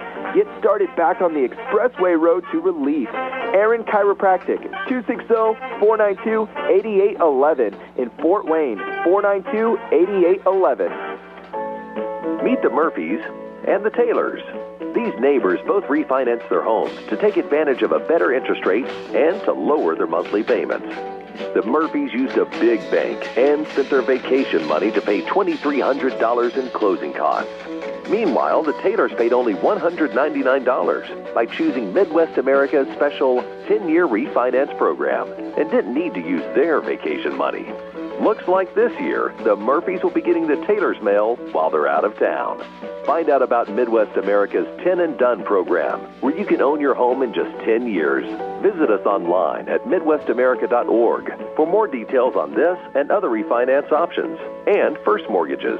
You can also call or stop by to speak with a mortgage specialist at one of our branches located in Fort Wayne, New Haven, Columbia City, Decatur, and Huntington. Midwest America. Altogether, better. An equal housing lender. Behind the scenes of the making of a great play area. I'm envisioning something really spectacular. Something over the top. Let's draw up some plans. Yes, JP. Right away, JP. Excellent idea. Bold move, JP. We'll get right on it. I see a large fort with a giant cannon to slide down. Let's make it historic. Tie it in with the history of Fort Wayne. And we gotta have it soft so kids of all ages can play. Let's have those blueprints on my desk by Monday morning. Jefferson Point and Lutheran Children's Hospital ER presents Fort Wayne's largest indoor soft play area. Parents can relax while the kids explore a fort, slide down a cannon, and crawl through the 16-foot cherry blossom tree. Over 2,000 square feet of indoor play area, the largest retail play area in the state of Indiana. Bring the kids and enjoy the fun at Jefferson Point. For details, go to jeffersonshopping.com. There's so much to see. It's where you want to be. Jefferson Point, Jefferson Point. Now let's head back to the stadium with the Walburn Financial Management post-game show. Here's Joe Parson. Well, it took a while to get this one into the books, over 3 hours, Joe Walburn. But Bob Shank was up here, and he said he thought the longest game in history. Maybe for Northrup, but all's well that ends well from a Bruin standpoint. They win this ball game 35-20. And remember, Joe, this was a Southside lead on a Dennis Johnson 3-yard touchdown run early in the ball game that gave the Archers a 6-0 lead.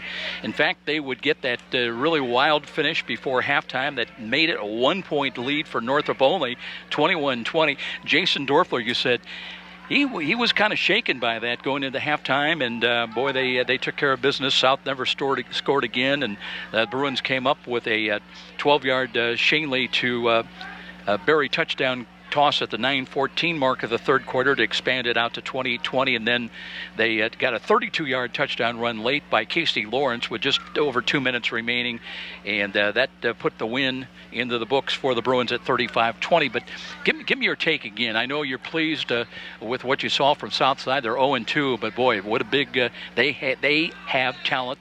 They can hurt a lot of teams. Yeah, they do, and that's the best I've seen Dennis Johnson play. I thought he controlled the game. I thought they threw the football. And if I'm Southside, if I'm Roosevelt Northfleet, I'm looking forward to showing this tape, because all I'm going to do is say, see that penalty, see that blown coverage, see that turnover. They clean it all up. They're a dangerous team. Now, I'm worried because Dwanger and Snyder the next 2 weeks, and I'm hoping that we don't have attrition. We're probably not going to win those games, but I'm hoping that we don't have a lot of attrition. But I think the future's bright, and I thought this was a game that was really important for the program, because this is the third year for Rosie, and you know, for Rosie Northfleet, you want to see some improvement. I saw glimpses of the way the old Archers used to play and attack people tonight. I don't want to wish ill will to Southside, but Joe, if things happen the way a lot of people think they could be the best 0-4 team in the state of Indiana. And I think they will be 0-4, but the question is, when they get to that 5th week with Wayne, and that traditionally is a big game, what will the injury situation be like? How will the attitudes be? Can they hang together? I think they can because they have a lot of senior players, but I was very pleased with what I saw tonight. I saw glimpses of the old Southside with speed on the outside and attacking people and playing hard. This was a game where two teams really played hard, Joe. I mean, to come in here 0-1, you know you're not going to beat Snyder and Dwenger. So either one of these teams, these are the games you desperately want to win. And I think that's how Northrop came through the disaster before the halftime. Senior leadership, and they desperately wanted this game. These are the games we like. They're highly competitive, you know, and it was great coverage from start to finish, and Northrop does find a way to get the win. Well, don't forget, next Friday night we'll be at Wayne Stadium. The Generals will try their luck as they'll host the Northrop Bruins, and that could be another great one. Yeah, I think so, too. And I think Northrop has a chance to kind of take this win and maybe get some momentum. They're supposed to be one of the more improved teams. I think they have the quarterback, they have the backs, and if they can get some people back on defense and clean up some of the busts in the coverage, Northrop could be that team that's dangerous like a Concordia. You have any other finals you want to pass along quickly? I know everything's done. Everything's done. I'll tell you what, we were obviously the last one, but I can zip through it real quick. These are all finals. Snyder 41, Carroll 7. Homestead comes back. They were down to Concordia 20-10. Homestead 27, Concordia 26. How big is that to win that game with the backup quarterback? Dwenger kind of got things finally moving over at Northside. Dwenger 30, Northside 6. Leo 34, Angola 17. Lures, slow start tonight, but 21-14 over Wayne. So Wayne's a desperate team next week for our game, 0-2 against Northrup. New Haven rolls 62-26 over Lakeland. South Adams, that surprised me, 10-7 over Belmont. Northwood won big. North Miami won. Woodland 53-0 over Prairie Heights. So it seems like Woodland's really a powerhouse, Joe. Did you have New Haven? Yeah, New Haven won their game big. Another one that passed along that was kind of interesting was East Noble was beating Warsaw in the 4th. I thought that was interesting. And Garrett beat DeKalb. Remember, East Noble had all kind of problems with Cathedral last week. Oh, man, I tell you, they said it felt like they were playing a college team. So so those were the big ones. I know Eastbrook was big over Huntington North, kind of a disappointing start with Huntington North, but Snyder flexes their muscles. Dwenger, a little sleepy. Homestead survives. So you're beginning to see some of that separation in the conference. And here tonight, Northrop with the win 35-20. That's going to wrap up our coverage here tonight from Spiller Stadium. Thank you for hanging in with us. It was well worth the investment of time, I think. Exciting ball game. A lot of injuries, a lot of cramps, but hopefully nothing serious by either team. And don't forget, next week at Wayne Stadium with the Generals taking on the Northrop Bruins, again on Fox Sports, kickoff at 7 o'clock, our pregame at 6:45. And special thanks to our studio producer as he battled little elements in the studio tonight with a kind of a feisty computer, but all's well that ends well. So long, everybody. Thanks so very much for listening. Did you know the IRS tax code now consists of nearly 80,000 pages of rules and regulations? It's enough to make you cry. But now there's real affordable help right here in Fort Wayne. Walburn Financial Management, a firm that cuts right through the legalese, working hard for you, providing external solutions to bookkeeping and tax problems. Walburn Financial Management, taking flawless care of all your personal reporting, P&L, or even individual tax requirements. Give them a call, 260-459-2240. You'll sleep better at night being assured everything's taken care of. Walburn Financial Management. It's time for the Glenbrook Dodge Chrysler Jeep Ram 10 event, where there's amazing pricing on every vehicle in stock. Every vehicle in stock. Get 20% off MSRP on select vehicles, starting with the powerful Dodge Charger. Take 20% off the 2016 Chrysler 300 with tons of bonus cash available. There's also $1,500 of bonus cash on a new Ram 1500, the longest-lasting pickup in America. And there's $500 of bonus cash on the 2016 Jeep Cherokee. You'll also be able to save on the new Chrysler Pacifica minivan and new Jeep Renegade. Glenbrook Dodge Chrysler Jeep Ram has the largest selection of vehicles in the area with over 700 to choose from. Over 700 to choose from. Shop them all at GlenbrookDodge.com. It's 10 time with 20% off select vehicles, including the new Dodge Charger and Chrysler 300 sedan. Get out of the heat and under the 10 at Glenbrook Dodge Chrysler Jeep Ram. That's Glenbrook Dodge Chrysler Jeep Ram. Under the giant American flag on Coliseum and always online at GlenbrookDodge.com. Where do savvy sports fans in the Summit City go when they need to know more than just the score? It's an easy choice. No other media outlet covers the local sports team like the Journal-Gazette. You get 7-day sideline coverage from the area's most experienced and knowledgeable sports staff. It's a commitment to Fort Wayne that the Journal-Gazette takes very seriously. When you need to know the story behind the story, nobody delivers the good each morning like the Journal-Gazette. And even when you're on the go, you can still catch up on the latest sports news online at www.journalgazette.net or from your mobile device at www.jgmobile.net. Start your sports day right, every day, 7 days a week with the Journal-Gazette. American families are facing a major problem nowadays. It's called extreme student debt. It's affecting graduating students, even those with jobs, for years and years trying to pay off their student loans. But there is help available to students in Northeast Indiana. From nonprofit Cuesta Education Foundation, Cuesta is ready to provide low-interest or even forgivable loans to qualified Northeast Indiana students. Take a second look. Check Cuesta to see if your student qualifies for a chance at graduating with as little student loan debt possible. Cuesta can make a difference. And it all starts with simply logging on to QuestaFoundation.org. That's QuestaFoundation.org. Just like your car, sometimes your laptop needs a tune-up. Or worse, a virus hit you, completely shutting down its functioning. But who do you turn to for quick help? The answer might surprise you. Alpha PC Mac Computer. We're the other guys, and we're better. With realistic turnaround times for service, more reasonable rates, friendlier service that works with you and solving problems. Don't settle for the other guys. Try Alpha PC Mac Computer, located just 2 blocks north of Glenbrook Mall. Call 444-3557 and ask for Dave.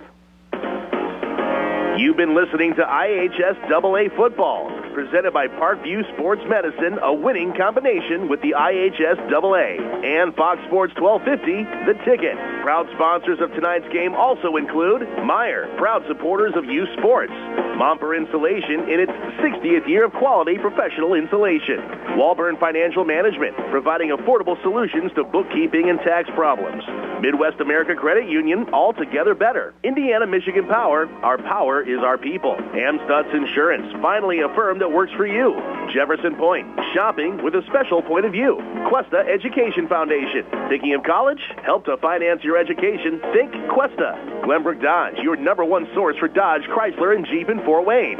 McDonald's, I'm still loving it. Stiefel, a firm of choice. Alpha PC Mac Computer, we're the other guys, better, friendlier. Aaron Chiropractic, offering relief from neck and back pain. Tom Steele Tire Service, building trust with customers for over 30 years.